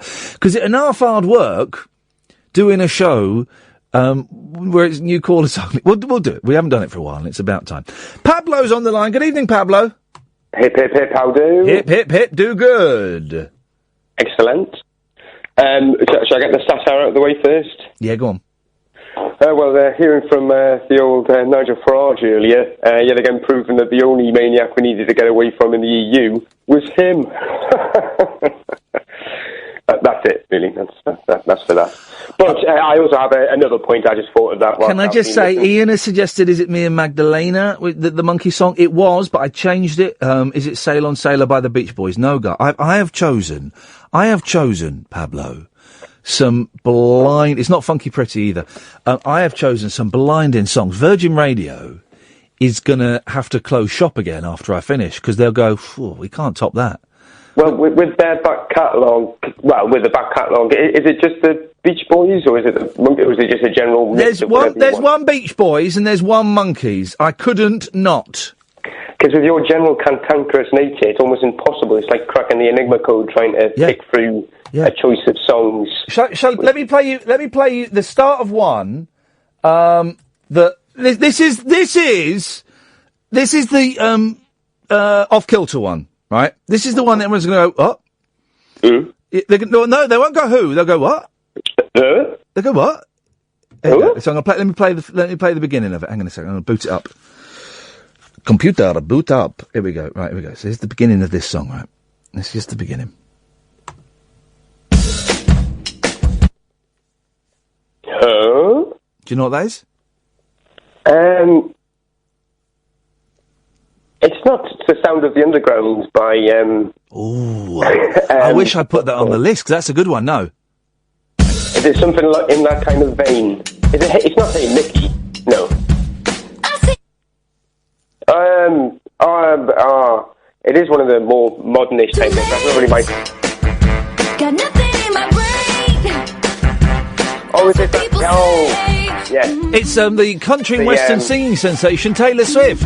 I love this song. I don't know any of the words. I don't know it well, but I'll do a nice bit of spiel about Tom Hiddleston and Taylor Swift, and then we go straight into this. Keep cruising, can't stop, won't stop moving. I got this music in my mind saying it's gonna be alright. And the player's gonna play. That's my song that makes me hit with the kids when I go on Virgin. The kids will listen and go, oh, flip it, this old fart's actually quite cool. He's playing Taylor Swift. Well, I think that's the way, I mean, there is a bit of an alarming trend in the 30-somethings that I know of quite a big love for Taylor Swift and modern-ish music of that ilk. Yeah, well, she's a country and western singing superstar. She's crossed the boundaries. She's crossed the boundaries, and I'd like to cross her Rubicon. Pablo, what did you call in for? We're mainly film ring business. Yes. I know normally this sort of thing has to be done in car parks late at night under the shroud of fog lights. Yes. But yes, I assume you'll have seen it, but it's just whether the wider populace are aware of it. Is American Movie? Have you seen that? I've seen American Movie. American Movie's real, isn't it? American Movie's real, but it's very much of the ilk of Kung Fu Elliot. But it's no offense to the guys from Kung Fu Elliot, but it's definitely it's more engrossing. There's not as much work that you have to put into it, definitely. You know what I mean? I agree. The problem with that is, and it's a really good suggestion, is I think we'd struggle to get someone who was involved in the film to come on. I have been working. I've nearly finished watching a film that a lot of you recommended, right? And it's flipping brilliant. And I managed to track down the main guy who's in it. And I have been having a really awkward conversation with him via private message on Twitter, right? Have you seen the film The Imposter? Yes. Was it you that told me to watch it? It wasn't, but I think I was listening that night. Right. But yeah, no, I've nearly finished it. I had to leave. I've not seen the last 10 minutes. I have found Frederic Bourdin, the imposter. I found him. Yeah, it's in some part delusion on both sides. That one, like a kind of willing. Oh, it's a brilliant film. Yeah, it's fascinating. It's an interesting on a psychological bent at the very least. But I'm not saying we're doing this for Film Ring, because I want to do films where we can get people on. But I've tracked down, for those who don't know it, there's this American kid goes missing in about 1994. 3 years later, this Spanish man turns up in Spain, and he pretends he's a kid. And long story short, he pretends to be this American kid that's gone missing. He makes himself look as much like him as he can, but obviously he isn't. And the family accept him as the son, and he pretends to be the boy. It's messed up. He's like 10 years older and got different coloured eyes. Yeah. And he pretends he's been sexually abused by the military and stuff. I found his real name is Frederick Bourdin. I found him, and we're talking privately on Facebook, on Twitter, sorry, and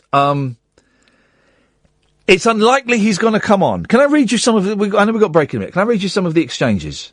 Please do. Hi, Frederick. He kind of did it very much on a whim, didn't he? He was kind of a... Hi, Frederick. I present a radio show in the UK. Would love to interview you about your adventures. Would you be up for that? His reply, in your dreams, maybe. I replied, I'm going to take that as a maybe. I want to hear your side of the story. My show is unlike any other radio show you've heard. You can come on for as long or as short as you like. Say what you want. His reply, €500 is my fee for wasting my time. Okay. So is that €500 you owe him already for the emails? I think so. I replied, okay, well, I'm afraid we have no budget. The show is 10 p.m. weekdays. Ideally, we'd do it live, but we could pre-record. When works best for you? Let me think. Let's do it like, never at no time. Yeah, that would work great for me. Try Rooney. It goes on. I'm taking that as a definite maybe. Your chance to tell your story, your side, no editing. What's your number? No interview. Quit. Have a good life. Why? What are you afraid of? Honestly, this show is not what you expect. And then his final reply so far is, I know who you are. A parasite who think is funny original. Some kind of loser, very British, whose word is as precious as a hair on a spoon. You got me wrong. It's a good phrase, that. I don't owe you or your public a damn, and when you insist you make a mistake, if you knew me, you would not. I'm not your toy or an instrument of your fame. I don't need your cheap publicity. Now be a good boy and take a hike, or you will get me irritated. I've replied, I'm going to take that as a maybe then. Well, you often see in these kind of documentaries where they do end up speaking to nefarious or dodgy people, but it is a war of attrition. If they're keeping up that connection. Well, it's just like in a dog day afternoon. As long as they're calling, as long as they're keeping that contact, Pablo, I'm late for an ad, and Edie's giving me the daggers. Thank you for that. 0844 499 1000. I'll keep working on that, guy. We haven't got a film ring for this week. We're not going to do it every week, but I will find something special for you. Trust me. The Imposter is an amazing film, and I thoroughly recommend you watch it anyway. 0844 499 1000. I mean, it's an incredible film, and it's an amazing story, and it's stunningly told and put together. I've just emailed Frederick Bourdin again, just saying, so how about it? I'm hoping that you've seen the messages, haven't you? I'm hoping that I can play to the ego. The ego is the thing there that needs to be massaged, and he's replied to me, so I'm kind of optimistic. I'm optimistic. Dan's on the line. Evening, Dan. I don't know who you're referring to. Oh, so I do apologise. Sorry, it said Dan on my screen. The computer must be wrong. Who is this, please? My name is Peter Longjohns. Hello, Peter Longjohns. What can I do for you? I represent the Norfolk Liberation Front. Okie dokie. I'm quite concerned that your station's lax attitude to Norfolk voting to remain in the European Union. Ah, did it now? I was unaware of that. Yes, I do believe this. I mean, you've got Julia Hartley-Brouhaha, I believe. She would not allow me on her show this morning. Copyright Iain Lee, of course. Yes. Yes. I tried to speak to... Very busy, yes. I did hear she's very busy. What she, the cling film lady? Is that what they're calling her now? Yes, the cling film lady, yes. Cling film lady. I did try to get on with John Watson in the afternoon. Yep. Paul Boss, he wouldn't let me on the radio. Okay, well, we will take literally anybody on this show, so you're very welcome. That's good, because 17 hours ago, I came here and I said I would get on this radio station. Right. You're not laughing now. Hey, Ian. Yeah? I'm not really Paul Longjohns. Oh, flipping heck. God, you had me going there. Who is this? Yeah, do you know who it is? Is it Edmonds? It's not Edmonds, no. It's not, is it Penk? It's not Penk. Who the bloody hell is this then? It's only Caesar the Geezer. Oh. Yeah. That's awkward. It is a bit awkward, isn't it? I used to do this show, didn't I? Yeah. Yeah, and it got a bit nasty, didn't it? A bit unpleasant. Bit nasty, bit of a poison chalice, I think. Yeah. Yeah, probably shouldn't talk about that. Probably best you put the phone down, Cease. Could I pretend to be somebody else? Oh, it's a bit late for that now. Ta-ta. Bye. Bye-bye. 08444991000 is the telephone number. If you want to give us a call, you're more than welcome to. I would kind of lean over and look at the papers, but I tell you what, there is absolutely... Well, there's nothing in the papers. There are two... Oh, you can, by the way, if anyone wants to guess which songs I picked for the Virgin thing... I mean, the Taylor Swift is the only... I don't remember what I've picked. Oh, I think I picked one with. I think one might have a swear word in it. I'm not sure, but I think we played it on 3CR and no one noticed the swear word. So these things happen. These things happen. 08444991000 is the telephone number. Oh, I should remind you, by the way, dear listener, we have a daily podcast of the show that goes out after the show, and you can get it if you go to iTunes. It's on other. I don't know what other podcast providers there are. Podbean is the only one I know. It's on there. It'll be on other places as well. Basically, wherever you get your best podcasts from, then you will also find this rubbish there as well. And thank you to everybody who downloads it. The downloads are going up all the time, and the numbers are incredible. So thank you. The more people that download it, the stronger chance we will have of getting the full show podcasted. That's what we're aiming towards. In the dream scenario would be like a sort of a half-hour best and a full show podcast. That would be kind of the dream scenario. We will get there. And the more of you that download it and share it and retweet it and stuff like that, then the more chance there is of that dream coming true. I'm Iain Lee. This is Talk Radio. Speak to you after this. Russ is kicking off on Facebook. He's worried that guys. Ross says, my apologies for my contribution to the show tonight. I'm not feeling it. And Ian didn't seem too interested either. What? I think that's me done on this one, guys. I'm afraid Russ is signing off for good. Well, if he's going to top yourself, Russ, don't do that. But, guys, listen. Whoa. I've said this before, and I can't stress this enough. I'll be the judge of when people are dull or not, right? I will be the judge. That was not a dull call, Russ.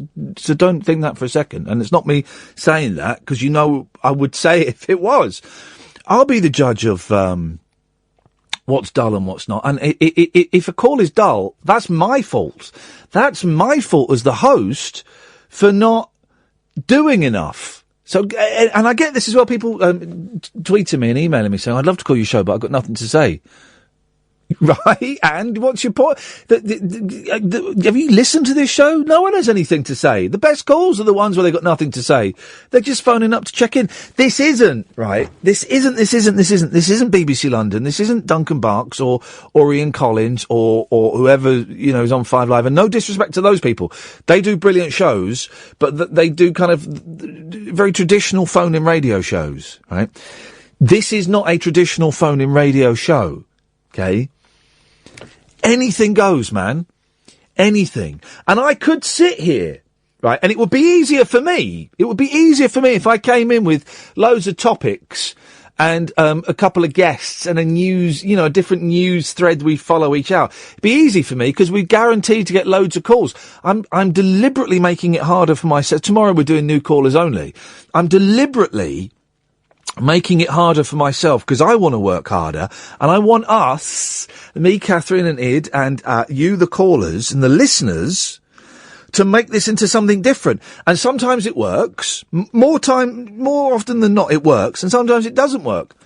And that's all right. If the show doesn't work, that's all right, man. That's, and a show that I might think is terrible, you might think is great, and vice versa. So all these people emailing in and Russ and tweeting saying, I've got nothing to say. Oh, that call I did was so boring. No, no, not at all. Trust me. I've won awards at this shiz. I know what I'm doing. I'm conducting a symphony in my head. In my head, it's Fantasia.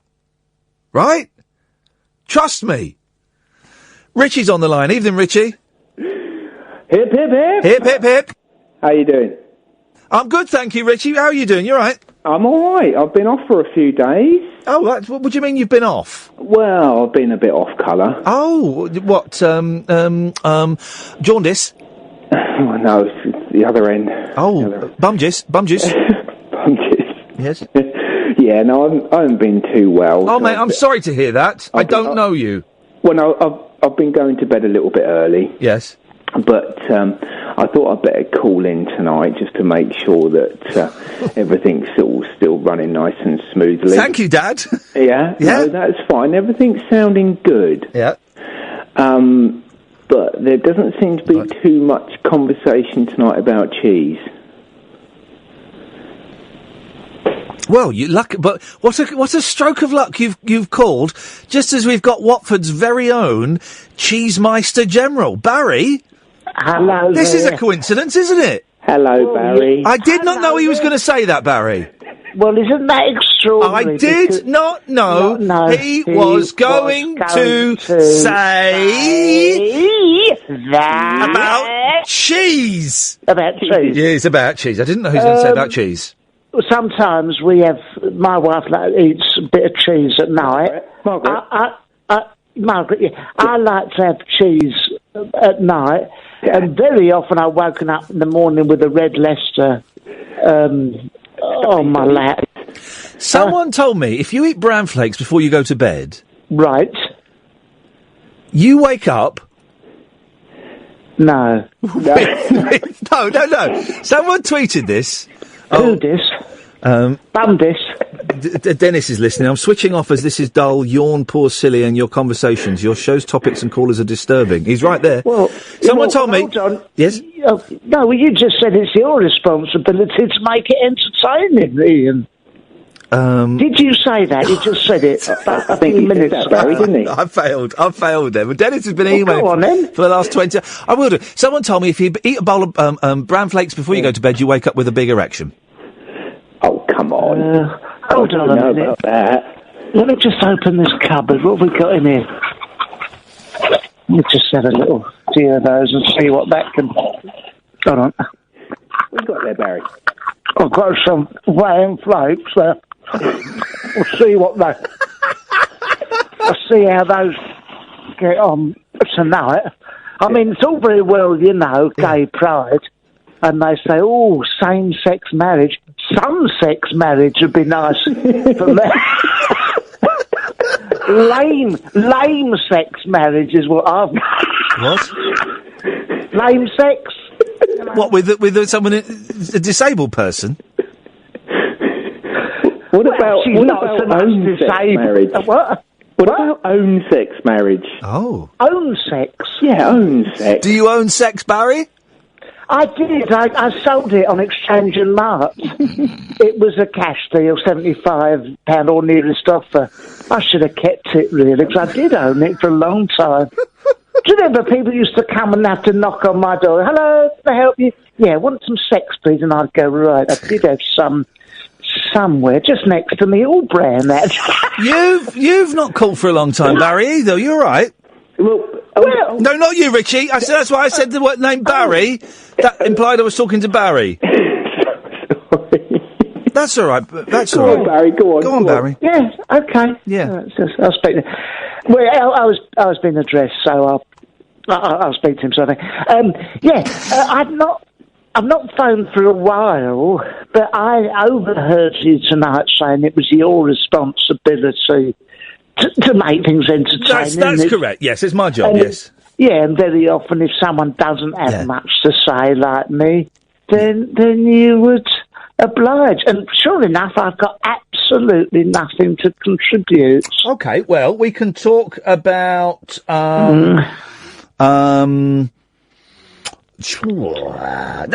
we go. I've got something. Bum cheese, yeah. No, not bum cheese. Did you say bum cheese? No, we've done cheese. Gum cheese? Talk about... Yeah, that Angelos is rubbing off on you, isn't he? Well, he has rubbed off on me, but that was only after I sold sex on Exchange and Mark. What do you reckon to Jeremy Corbyn, eh? Oh, dear, Jeremy Corbyn. Jeremy Corbyn. Jeremy Corbyn. He's a trendy, lefty, wefty little chap. Jeremy Corbyn. Jeremy Corbyn.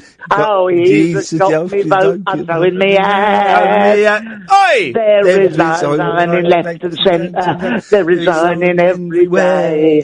Oh, there's the Jeremy Corbyn and the wavy on his way. Oh, Jeremy Corbyn. Jeremy Corbyn, every day. Jeremy Corbyn, hip, hip, hip, hooray. Hey! I love that song. It's a good one. Good. Who brought that out? Was it Derek Hatton? No, it wasn't Derek Hatton. I think it was Barry Court. It was Barry Court. Barry Court, yes. That's right. And didn't, what's the name? EastEnders, Tailforth. Gillian Tailforth, she brought out a 7-inch one, didn't she? In a lay-by? Jeremy Corbyn. Jeremy Corbyn. He's a trendy, wetty, lefty little chap. Jeremy Corbyn. Oh, dear. Have you been drinking tonight, Barry? No, I went to see that film, Race, about Jesse Owens. Oh, gosh, yeah, that sounds, yeah. Yeah. That's good. Yeah, a bit far-fetched, never really happened, that could it? But, it's based on a true story. No, it was a good, but unfortunately, I had some cheese and some All Brand earlier. I went out to Berkhamsted, it's the Rex Cinema, lovely cinema out there. Yeah. I fell asleep. It was very hot in there. Yes. Very, very hot. And just at one of the most sensitive moments in it, I blew off. Oh, dear. Yeah, and woke myself up, and that scared me, sort of thing. And everyone looked around. It sort of ruined the mood, really. It's a very powerful film, and to be interrupted by very powerful farts was something else. It would detract. Yes. As I blew off, I looked up at the screen, and there was Adolf Hitler looking at me from the stands. Oh, it was terrifying. He's on the film. Amazing how they got him to be in it, because you don't do so much of that work now, does it? Yeah, but, rambling. Jeremy Corbyn. Jeremy Corbyn. Shall I cut you off now, Barry? No. Yes, Richie. So, I was going to have some cheese. Yes. But Barry's put me off it now. Okay, well, never mind. These things happen. But nice to talk to you tonight, Ian. Nice to talk to you, Richard. Wish you all the best. Tutty bye. 08444 99 1000 is the telephone number if you want to give us a call. You can do. Russ has resigned from the show, and that's fine. That's his decision. That's fine. That's his decision. I disagree with his sentiment, but what can you do? I can't make people phone him. Just ask Julia Hartley-Brewer. Yeah, you can't make people phone in. 0844 499 1000 is the telephone number. Wimbledon has started, and boy, isn't it dull. Isn't it boring? And it's gonna rain all week. What's the longest Wimbledon has gone on for? Like extra time? Because I know it's gone on to the Monday before sometimes. I seem to remember it going on to the Tuesday after it should have finished once as well. I'm sure I remember that happening. I'm sure I have.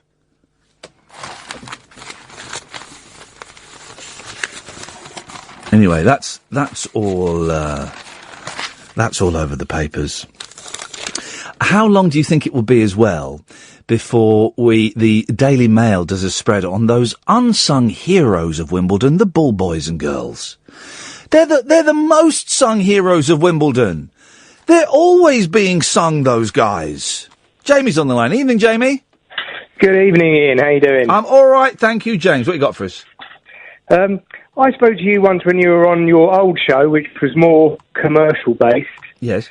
And you cut me off. and then I've just found this channel, so I thought I'd phone up and say hello. What did I cut you off for? It was about, you were talking about Donovan, because you used to play that mountain song. First there is a mountain, then That's right. there is no mountain, then there is. Yeah. Yeah. And then I phoned up and started chatting about it, and you cut me off. Oh. Well, everyone gets cut off at some point. You'll get cut off at some point today. I'm sure you're going to cut me off in a minute, but it is an honour. That was years ago, man. Have you been kind of nursing this resentment for the last 6-7 years? No, I haven't. But I came across you on Twitter. Yeah. Gave it a listen. Heard Barry talking. Yep. Who's a bit of a legend. Well. And so I thought I'd give you a ring. Well, this show is kind of plodding along. I need another boot up the backside at some point. Hello? What was that? That was a chair, sorry. What the hell's going on? Hey, I'm reading another Will Storr book, Will Storr versus the Supernatural, and I'm reading about the Enfield poltergeist, right? Oh, near me. Yeah, yeah. Have you heard of it, the Enfield poltergeist? I haven't. I'm a Barnetonian. I'm from Barnet, so I haven't heard of it. Come on now. It was this big poltergeist in the 70s, big stories in all the papers and stuff. They made 2 films about it as well recently. And I'm kind of, I want to go and hang out with some ghost hunters. I want to do a seance. I want to do a Ouija board. I want to summon some demons up. Oh, you don't want to do that? Yeah, because I do. Is this Enfield in North London, or is this Enfield somewhere like Alabama? No, Enfield in North London. There was the Enfield poltergeist. Oh, okay, all right. Google it, man. Google I'll it. look it up. Yeah, do. It was a big thing in the 70s. Big thing. Right. Yeah. It passed. Barnet people don't speak to Enfield people. No. It's a law. Well, Barnet is quite a distance from Enfield. It is. Oh, that's the other thing. Yes. I remember you telling a story about how you used to drive through Finchley every day, and you nearly ran someone over. These are my Iain Lee facts.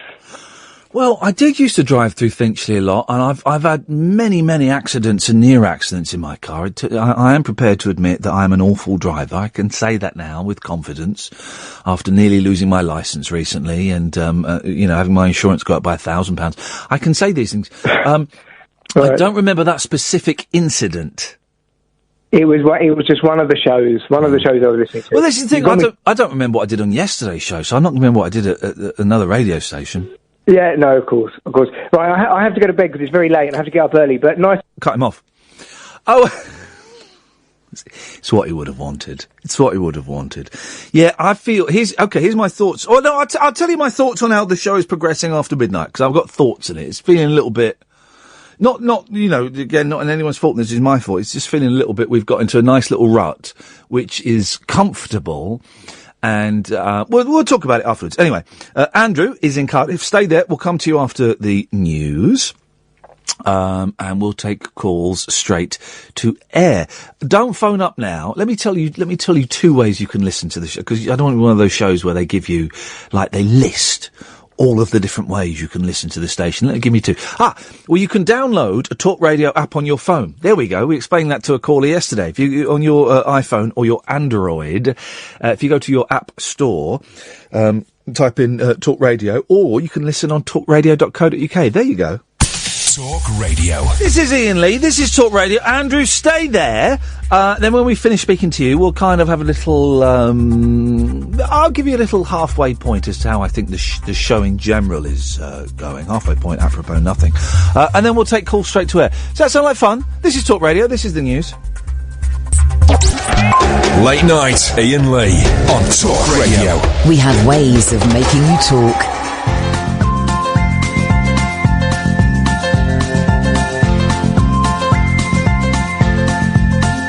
There's a voice that keeps on calling me down the road. It's where I'll always be. Every stop I make a new friend. Can't stay for long, just turn around and I'm gone again. Maybe tomorrow I'll wanna settle down. Until tomorrow I'll just keep moving on down this road that never seems to end.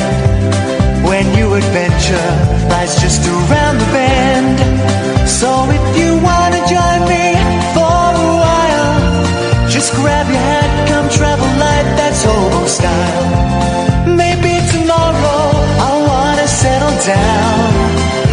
until tomorrow.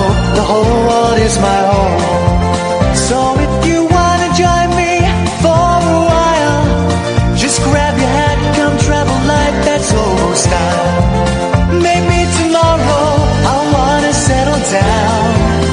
Until tomorrow I'll just keep moving on.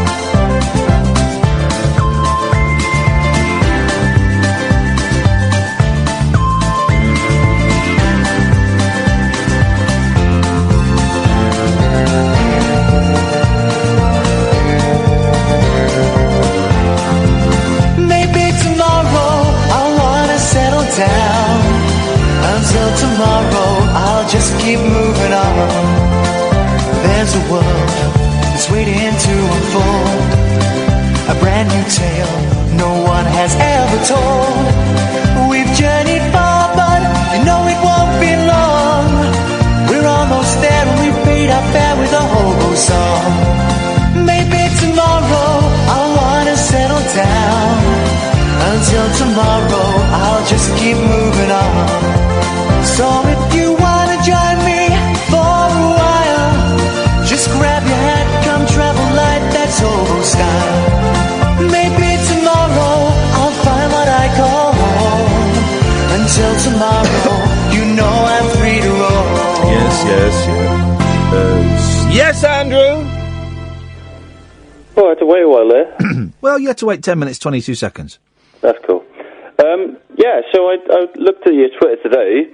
I saw that you saw a car that looked very much like John Lennon's. It looked very much like John Lennon's. I believed it to be John Lennon's. I had the thrill of sitting in a car that I thought was John Lennon's, and then I found out it wasn't. So I was a little bit disappointed, but I was still thrilled.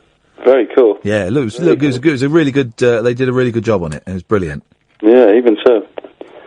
So, what drew you to the Beach Boys, the Beatles? I like all that music. It's the best music, man. Yeah, it's the best music, man. It's groovy, man. You can't go wrong with it. You can't. And the Beach Boys I find fascinating because I prefer them from like about 1968 to 1972, and they're such a weird hit and miss band. They got so lost along the way with drugs and mental illness and infighting and but that's when they got good, though, right? Yeah, that's when they got good, man. And it's also when they got rubbish as well. I mean, they did some real rubbish, but I love the fact that they would switch from brilliant to rubbish to we're lost to an oldies act to. I love it. I think that I just find them fascinating as a group. Mm-hmm. More so than kind of that era, wasn't it? Like late 60s, early 70s. Yeah.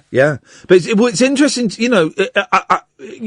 One can only wonder what mistakes the Beatles would have made if they'd have stayed together. Because their solo albums, there's some good tracks, but they're all patchy, and you just wonder, where the Beatles, where their Beatles could have gone in the 70s. Yeah. But I love it. It's what it's all about, man. That's what music's all about.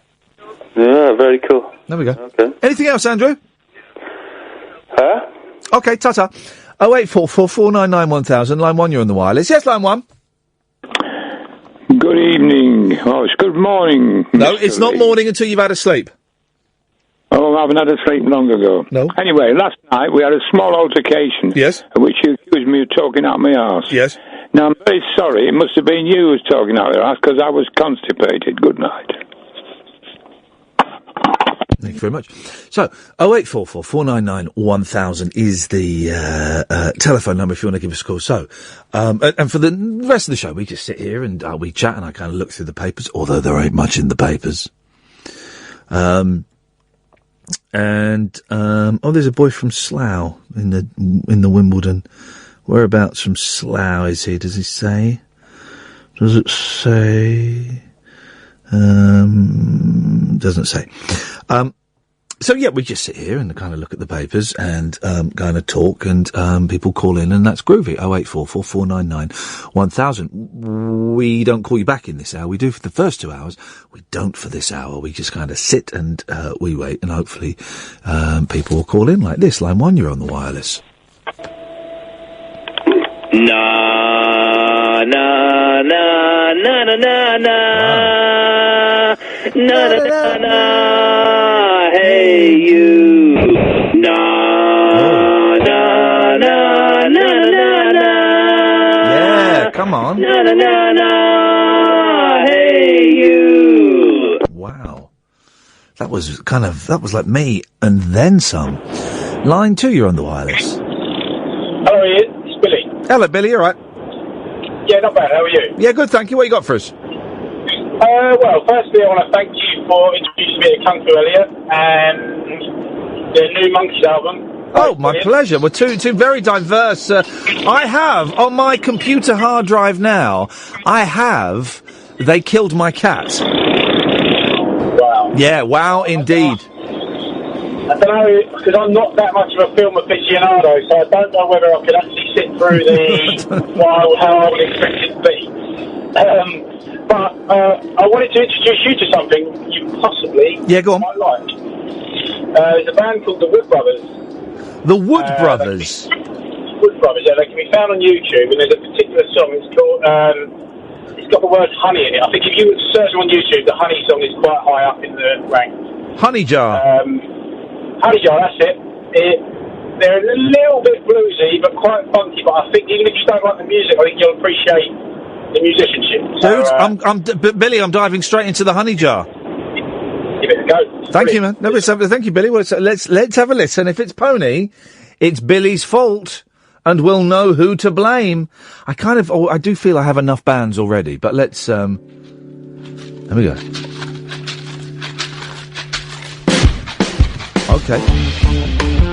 Okay, there's a groove there. They've got a groove going on.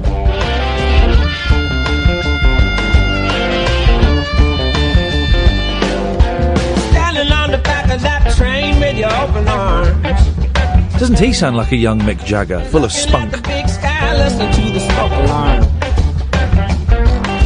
And you wonder what happened, well, your heart must have jumped the track. You put your left side in the wind and you hope you get some kissing back.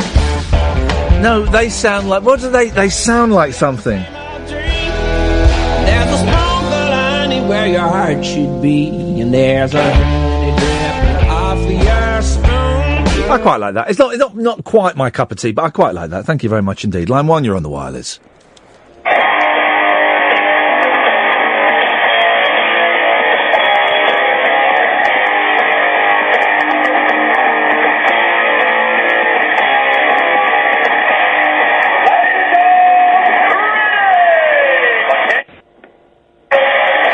Yeah, you're still on the air.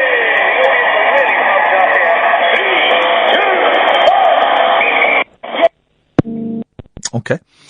So the show as a whole... Kath, come in. Let's have a production meeting on air, shall we? Let's do that.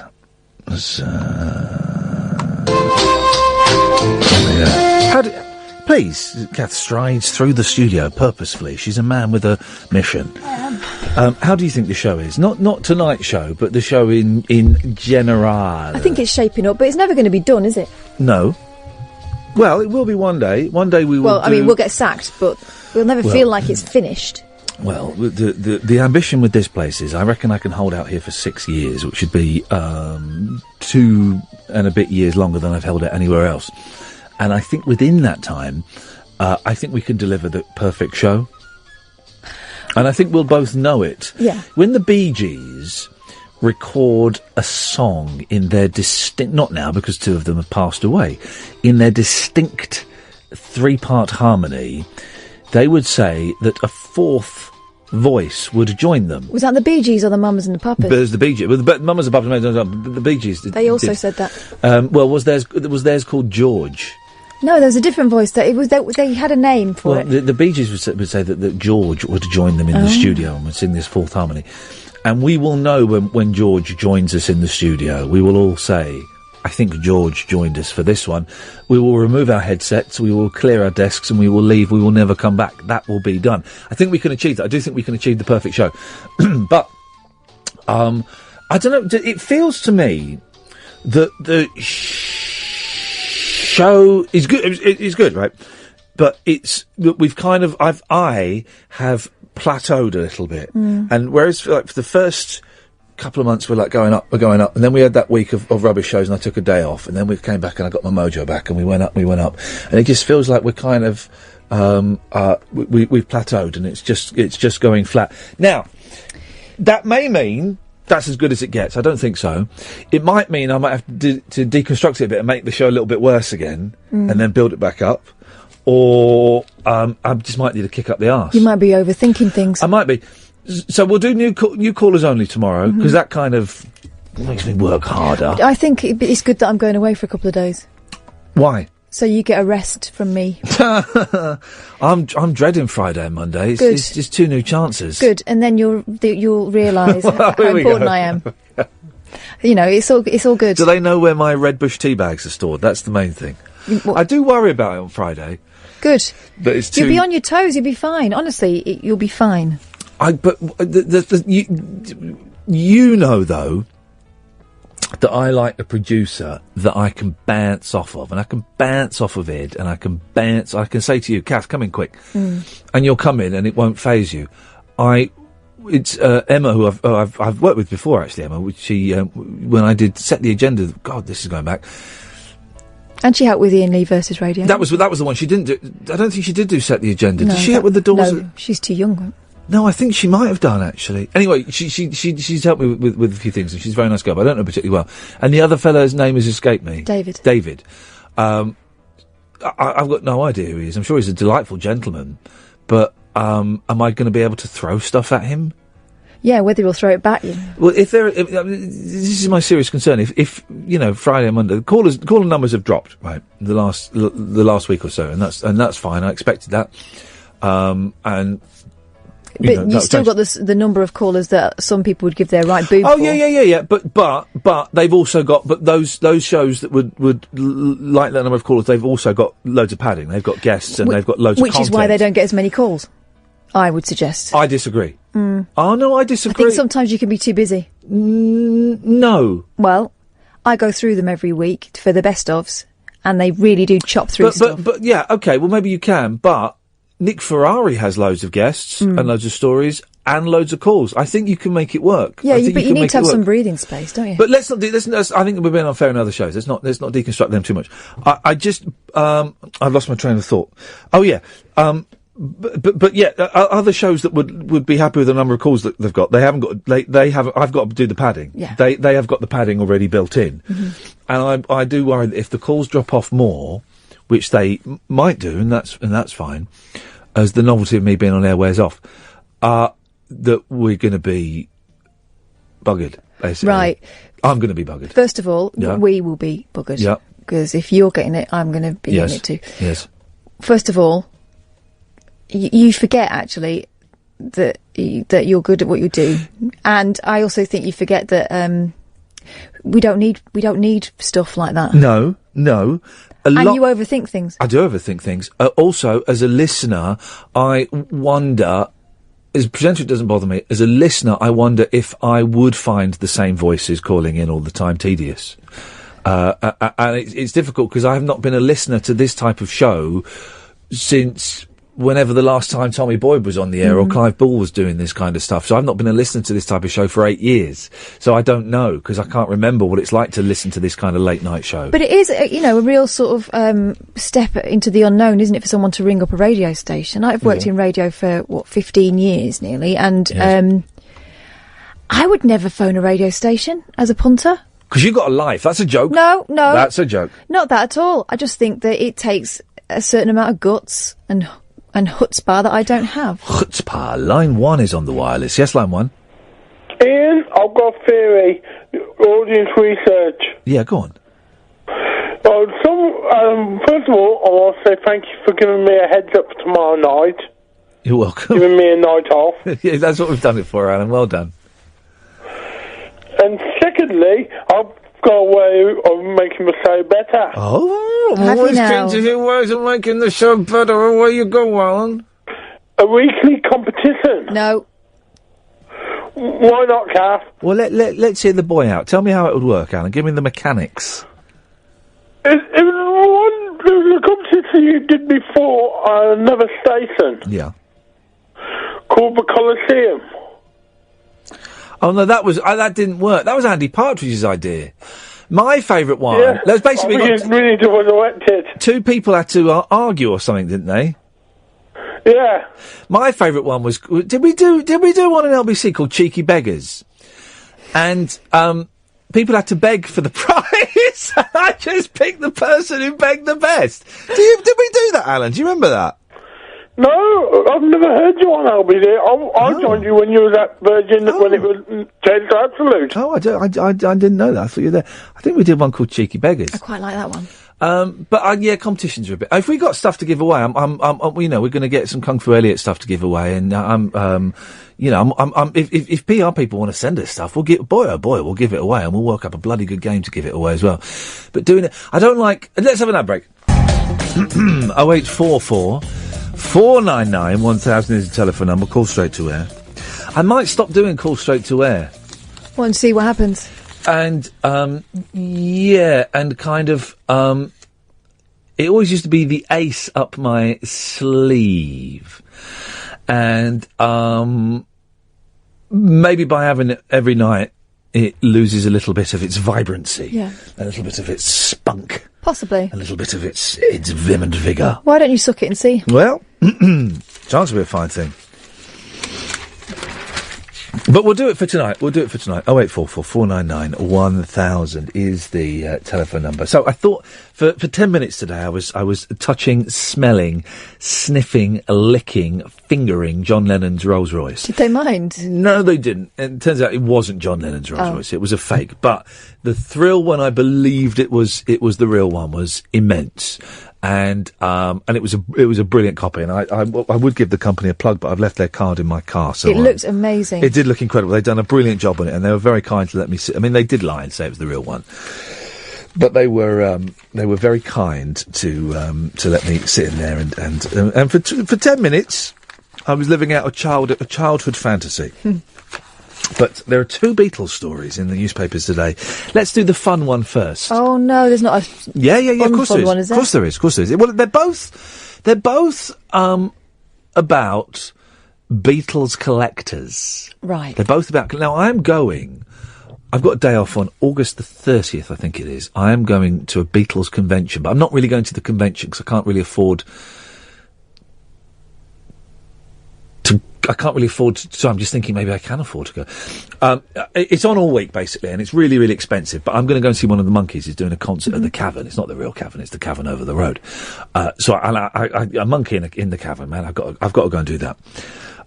So I will kind of be gently touching Beatles fanaticism. And I love the Beatles. I just think they're so absolutely wonderful. But these Beatle collections, here we go. A Beatles fan who got John, Paul and George to sign his Sgt. Pepper's Lonely Hearts Club Band. That's an overrated album. It's my least played Beatles album. I find it quite soulless. Yeah, but that's only because you're used to it. No. I never got. I mean, okay, what they did was it was all recorded on 4 tracks and, it was a technological marvel. And they wanted to break away from being the Beatles for a bit. But they did that on Revolver, and they did it better on the White Album, and they did it better on Abbey Road. And it's just, to me, it's style over substance.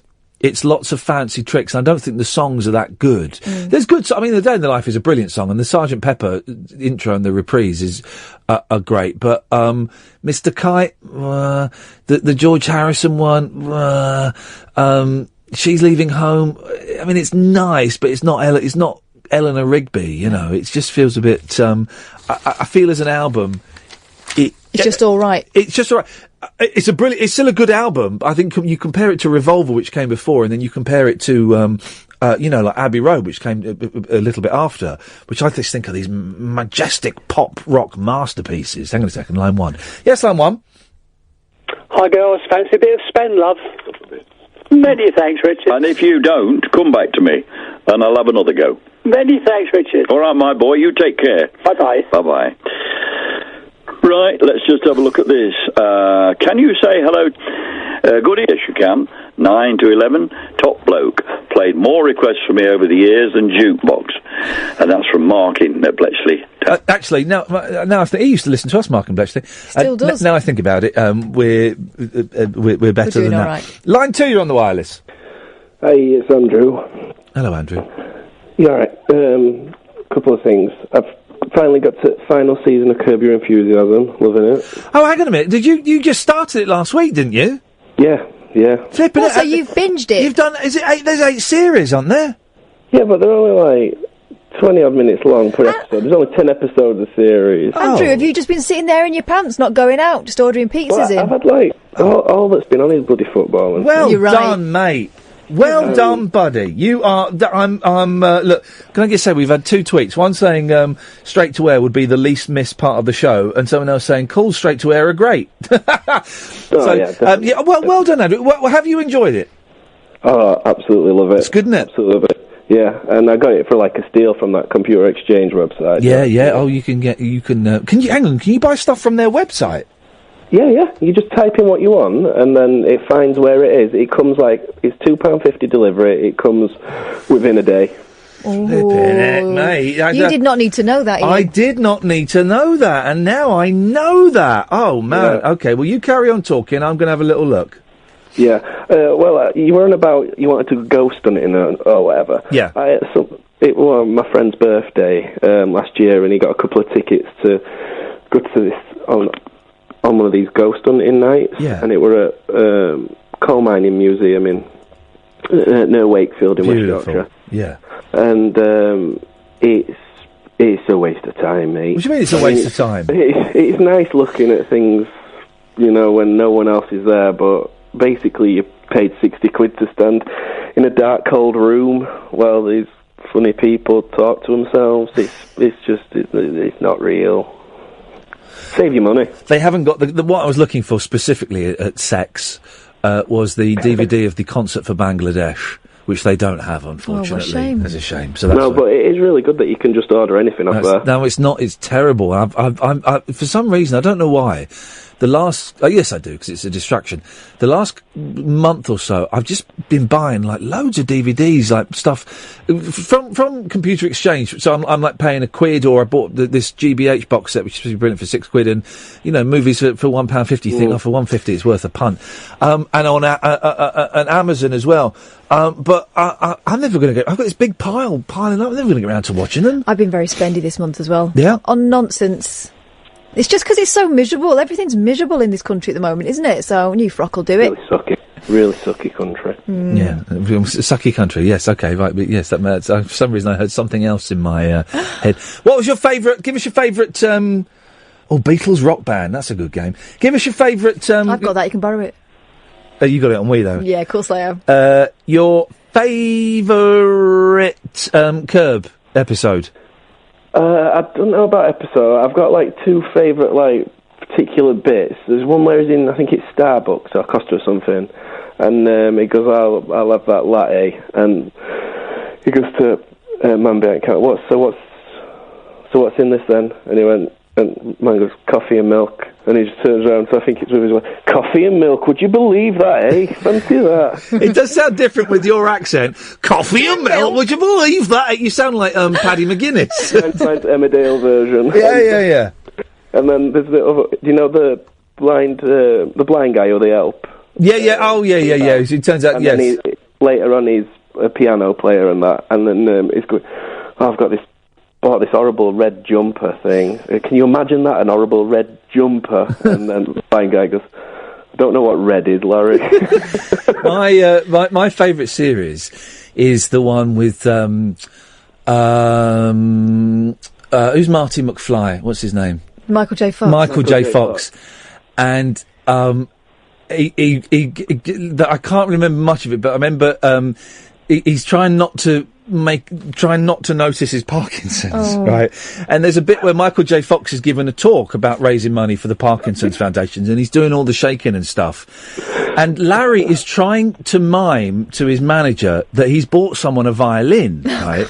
And so he starts doing this. He does the small violin thing, and Michael J. Fox thinks he's doing it at him. And he goes, "Sorry, Larry, what was that? You're doing the small violin. Is it because I'm shaking? Is that what it's for?" Oh, it's brilliant. It's so uncomfortable. Which was the one where it had the guy in the wheelchair who gets wheeled into the cupboard? Was that the one with where the blind guy was in it? Oh, I know what it was. He was dating a girl in a wheelchair to show he was cool with it. He pushes her into, because He meets her, he checks sitting down, doesn't he? Girlfriend's there, doesn't he? How beautiful is Cheryl Hines, Larry's wife? She is, but because I remember you saying that, and I was thinking... Busy mouth. It's that mouth, Yeah. and Taylor Swift's got a similar mouth, and I think that's why you like... It's like the girl that does, not Home and Away, where they go and look at holiday properties. Place in the Sun? Yeah. Not when Amanda Lamb does it, when the blonde girl does it with the busy mouth. Yeah, I like that. I'd buy a place there with her. Well, Andrew, I'm glad you enjoyed it, mate. Cheers, buddy. There's a new series coming soon, so you'll be up to speed. Excellent. Nice one, mate. Thank you very much. 0844 499 1000. 0844 499 1000. So, a Beatles fan who got John Lennon and John, Paul and George to sign his Sgt. Pepper's Lonely Hearts Club Band album doubled its value after waiting 30 years to add Ringo's name. Paul Minnett got 3 of the Fab Four to autograph it after spending hours waiting outside their Abbey Road recording studio in North London in 1967, but drummer Ringo was not there. Oh. Patient Paul of Aylsham, Norfolk, Patient Paul. was finally... Hang on a second, so when do you think he got him to sign it? Recently? 1997. Oh, so that's not news then, that's actually old. Where's the story? So he got it signed 20 years ago? Because he won't be signing anything now, will he? Ringo, peace and love. Was finally able to get Ringo to add his signature in 1997. So we need to know about it now because... It is thought there are just 10 Sgt. Pepper albums signed by all 4 Beatles. There's an art installation, right? I don't know if it's been to this country. I think it's been to Liverpool, actually. I didn't get to see it. I think it's a Japanese dude that does it. And, it's set up like a record shop. It's stunning. Right. And it's all copies of the White Album. It's just copies of the White Album everywhere. So the racks, he's got like 10,000 White Albums, and the racks are just full of White Albums, and they're up on the wall. It looks fantastic. I'd love to go and have a little look around there. Probably wouldn't buy anything, though. I've got it. Paul's album has been valued at 40 fares and pounds. Without the crucial 4th signature, it would fetch 15 fares and pounds. But if Ringo had been there in 1967 and signed at the same time, it would have been worth 80 fares and pounds. Paul, 68, a semi-retired TV scriptwriter, has kept the LP in a drawer for years and has now decided, I've got all of this stuff, that is a fortune. I've got a Monkey's guitar that cost $2,000, and this very obscure single that cost me $600. I think that's the most expensive thing. I bought an album for $600 and this single for $600, which don't tell my wife. And, they're in drawers and boxes and things like that. But it's nice to know that I have them. Because one day they'll be your pension. Well, no, not really. Because you won't ever sell them. No, I don't see. I sold a guitar last year. It was you hate yourself for selling it, don't you? I bought it for $1,000 like 13 years ago. I sold it for £200. Oh. Well, that's gone. That went on coffee. Do you know what I mean? It's like, and it was a really nice guitar, and I got rid of it. What a stupid thing to do. An idiot. The album will be... So that's that's one Beatles thing, right? That's the nice... We're finding out about it now because he's flogging it. He's flogging it. Sorry, buddy, not interested, mate. You should have come to me earlier. Right, well, then there's another Beatles relic. Oh, it's not something hairy, is it? It's bloody. Oh, no. A shirt stained with John Lennon's blood. Oh, no. From the night he was murdered. Has sold for... I'll tell you how much it sold for in a minute. 0844 499 1000, right? It's not even John Lennon's shirt, right? Oh. Concierge Jay Hastings was wearing the white shirt as part of his uniform at the Dakota Building in New York. What film did they film at the Dakota Building where John Lennon lived? Woody Allen. Oh, Rosemary's Baby. There we go. When the Beatle was shot by Mark Chapman in 1980. As Lennon collapsed, Mr. Hastings rushed to help him. While the concierge tried to give first aid, some blood from the star's wound soaked into his shirt and is still visible. So it's pure Lennon DNA that you're purchasing here. This is the stuff... no, you pull the face. This is the stuff that in years to come they will be able to rebuild him. Well, I'm pulling the face because it's both macabre and ghoulish. the macabre memorabilia. Do you remember? You don't get this so often now. You'd get nut jobs possessed by John Lennon and Mozart with new songs. Do you remember? Yeah. Do you remember there's a guy in about 1982, he was on the telly, and he'd written and recorded a song that John Lennon had written for him. Wasn't it Pony? John Lennon Ghost song. What would I type into YouTube to find... here we go, I found it! You put in John Lennon Ghost song? Yeah. Here we go. Grant Morrison sings new John Lennon song. No, he don't. I did ceremonial magic because I thought I'll test these techniques. I've seen it become... Oh, hang on. Let me go. That's not it. Right. After summoning the ghost of John Lennon, writer Grant Morrison says he was given a new song by the King of Hippies, a song which he performed after a Q&A. Did he heck? Well, shall we have a little listen? This is like images of demons or gods. What if I do someone that I know for sure is not a god? It's just something I made up. So I surrounded myself with Beatles albums. Okay, buddy, all right. Yeah. What I did was take everything out of the room that wasn't Lennon, and suddenly this visualisation of a gigantic chiming head of John Lennon, as it appears in the first Invisibles book, was right there in my room. Everything in the room contributed to the idea of Lennon himself was present. And he gave me this song and I played it to him the other night. And my voice is not what it was when I was 21, but I'm going to do this because this was John Lennon shit. As it happened, recorded. My band did a bit... Okay, let's have a little... Jump to the song, here we go. Keep looking for signs that somebody loves you. Keep walking the dog. Keep taking the drug. Keep looking for signs that somebody loves you. One and one makes two. If you really wanted to, talking about love. Wow, It's like he's in the room. Wowzers! That's a song. That's not the one I was thinking of. There's one in the 80s where the guy. And I did just type in John Lennon Ghost song. The one in the 80s, didn't it sound a bit like Imagine? Yeah. Can someone you guys on Twitter are better at this stuff than me? Can you find the John Lennon Ghost song from the 80s, please? If someone could do that, that would be very, very useful. And Lennon's Ghost paid. Oh, the Beatles never split up. Yes, I know that. Thank you, Dan. Anyway. Gary Shrum of Heritage Auction said there are remnants of blood on the shirt. Some people might be appalled, but it's a piece of history. It was estimated to sell for £7,000. Guess how much it sold? It was a shirt not even worn by John Lennon, but had a splash of his blood on. All right, I'm going to say 30,000. £31,000. Now that is, no, I can understand that actually. I can understand that. I can understand it. Yeah, but it'd be very hard to explain to someone else. Really hard to explain to your missus. Yeah, exactly. Or if she puts it in the wash with a bit of Vanish, and it goes, where's I've washed your shirt for you, love. Vanish Gold, got it out. What? Where's the blood? Got it out. Didn't think I would, but I did. It took me bloody hours. You're joking, that was John Lennon's blood. Then he goes to the drain and just sucks the remnants of the waste pipe from the washing machine. 0844 499 1000. 0844 499 1000 is the telephone number. If you want to give us a call, then you'll be more than welcome to do that. If you don't want to, then eat dirt, guys. Eat dirt, guys.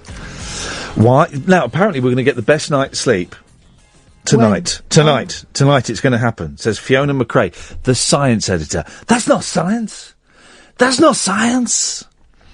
The working week has only just started and you have 101 things to do but take heart because you will sleep well tonight. Oh, jeez. Britons sleep best on Tuesday nights, research shows. What research is that? Bullshine research! From the laboratory of my ass. dear. Analysis of heart rate data. What the hell is that got to do with sleep? It's eyes. And openness and closeness. Showed that while Tuesday night sleep isn't the longest, it is the most restorative and refreshing. I don't want restorative. I don't want R&R. I want Z's, man. Why is sleeping Z's? Is it because of the noise you make when you... No, because that'll be... Why? I don't understand where the Z's things come from. I don't understand where the Z's things comes from. Well, how would you draw it? How would you spell that? NGGGNH. No, that's the sound you make when you get punched in the stomach. No, that's... it isn't clear why, but it is possible that we feel we can relax after conquering the first 2 days of the working week. This sounds like absolute bull. You're just making stuff up now. You're just making stuff up. Here it is. John Lennon, Peace from Beyond the Grave. Hang on a minute, let's go to YouTube. Piece of...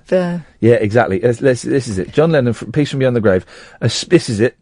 A spirit reader claims to communicate with the spirit of the late John Lennon and channel his music from the spirit world to us through his sitar. Do you know what? All I heard there was, Bullshit. This is not going to be John Lennon. Could this song come from John Lennon, Beyond the Grave? No. Believe it or not, you be the judge. No, you be the judge. I've judged it. So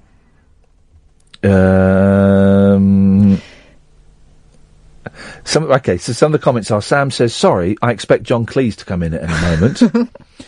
Spirits and Angels 15 says, this is so interesting. I definitely think this really was him. The song sounds like him, and I believe he is out there in the spiritual realm. John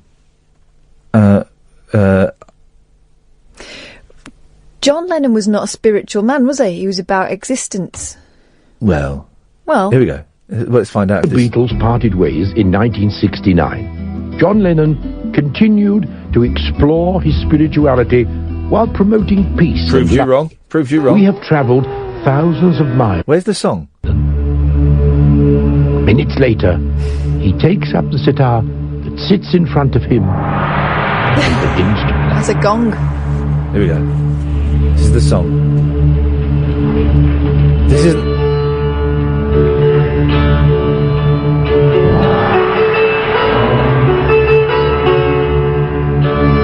That's it. Translated from Hindi to English at a certified translation service. Before long, we have a word-for-word English translation. So why was John Lennon speaking Hindi? Why was he speaking in Hindi? What we found. Here we go. We return to Los Angeles. Here we go.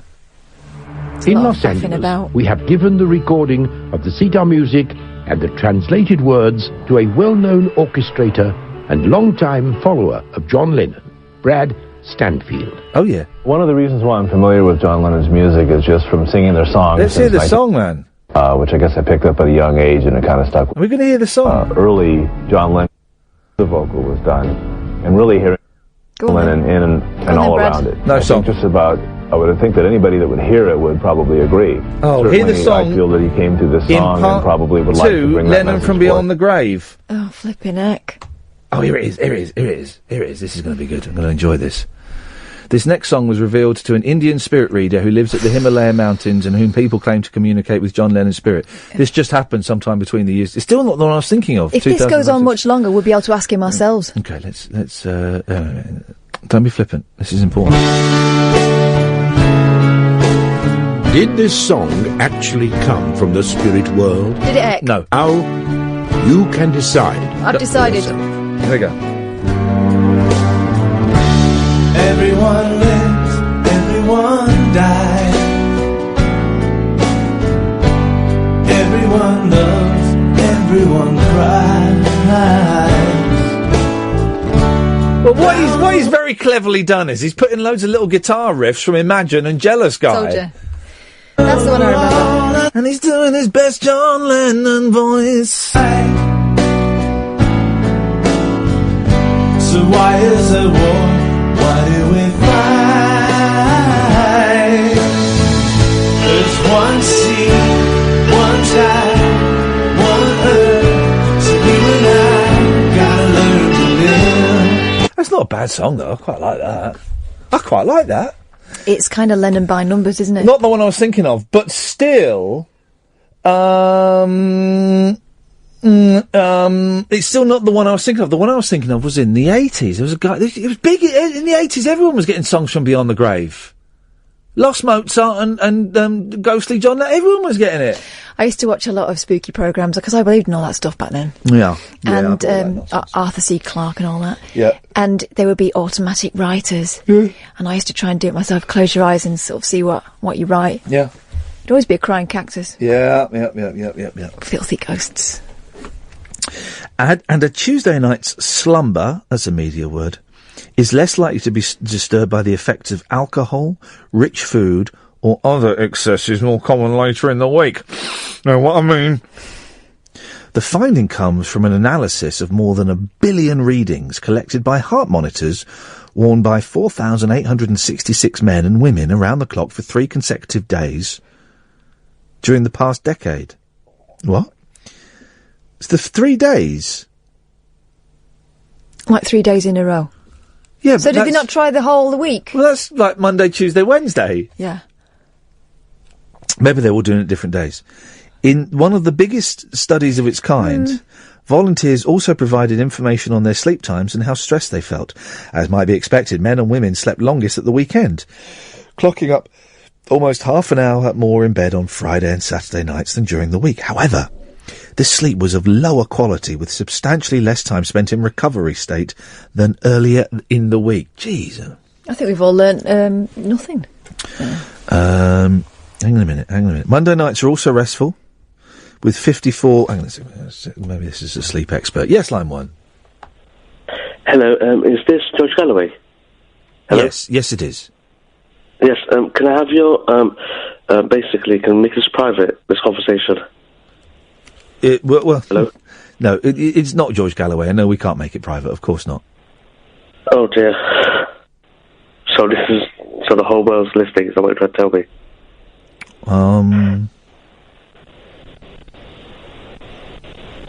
Oh dear, sorry, forget it. Boozy weekends are likely to be to blame for the end of week dip, the researcher said. Simon Shepherd of Optim... Oh, here we go. Go on, what they're selling. Here we go. They're selling 50p sized heart monitors.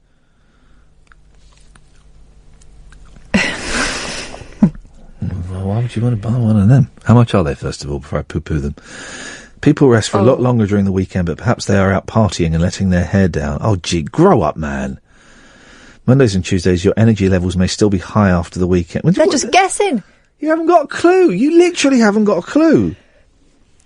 The data revealed that women sleep longer, but men sleep more soundly.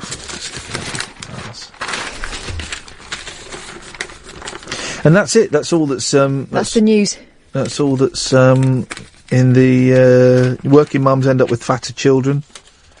It's because we're bad people. Since, with the downfall of the British government and the complete collapse of the financial institutions, there's not really a lot for them to write about. So they are... they're just... writing nonsense, really. I know. I don't need to see Taylor and Tom on their latest walk. It makes me want to puke. Yeah, that stuff really gets to me. I think that's unfair to show that stuff. I wouldn't be showing that stuff if I were them. And that's not a threat to them, but I really wouldn't want to show that stuff. I think that's unfair on everyone. I think it's unfair on me. If I'm completely honest, that's who it's primarily on.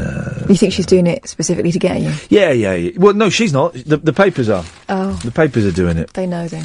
The papers are doing it. Pushing your buttons. Let me do 50, 55, 50. Boom, there we go. There we go. I just did myself a little back count. It's weird because I'm back counting, and I'm doing it with iTunes, so I always have to add a little bit and take a little bit, because they have long fade outs on my iTunes. I don't even know if this song's going to be any good, but do you know what? I'm going to play. I've never heard it, but we're going to play it. We'll see. Guys, that is the end of the show. Is the podcast up and Yeah, done? it's been up for ages. Oh, beautiful. In that case, then download it. The fella from Agadoo's been sent to prison. I saw that, but he's not like the proper one from Agadoo, is he? Is he not the original? I don't think so. I don't recognise him, that's for sure. Well, he might have changed. I mean, it was 30 years ago. Was it the pop group are best known for their 1984 song Agadoo, their top 10 chart, Superman, Do the Conga, all involved dance actions. Yeah. Together the couple... They found something that worked, didn't they? Yeah. Is he the original? I think he is the original. I thought one died. He was... Oh, no, he was not part of the original Black Lace. Boom. Oh, flippin' heck. He was not part of the original Black Lace lineup, but joined in 1986. Last year he took part in BBC TV talent show The Voice. Well, what are they telling us about that for? Makes me wonder... Yaga didn't. I've done the back count wrong. Quick, I've done the back count wrong. Alive. If we go for 55, 45, that'll do it. Okay. Right, that's it. Go. Oh, hang on. Is it? Yes, line 1, you're on the wireless.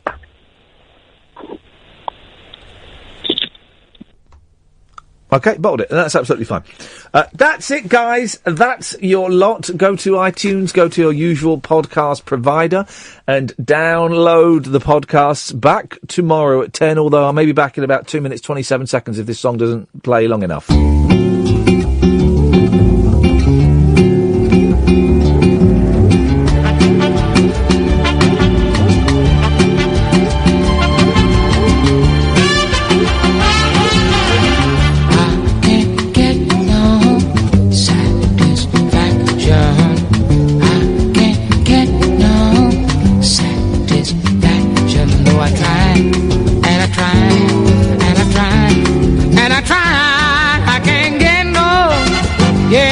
I can't get no. Well, when I'm driving in my car, some man comes on the radio trying to give me information that scrambles my imagination. I can't get no. Hey, you know I can't get no. Hey, you know I can't get no. Hey, hey, hey. I can't get no satisfaction. Back to I tried, and I tried, and I tried, and I tried. I can't get no, hey, I can't get no. Well, when I'm watching my TV, you know, some man comes on to tell me how white my shirt's good. Talk Radio. Join the Talk Nation. Pick up your phone and talk radio. We'll get you talking.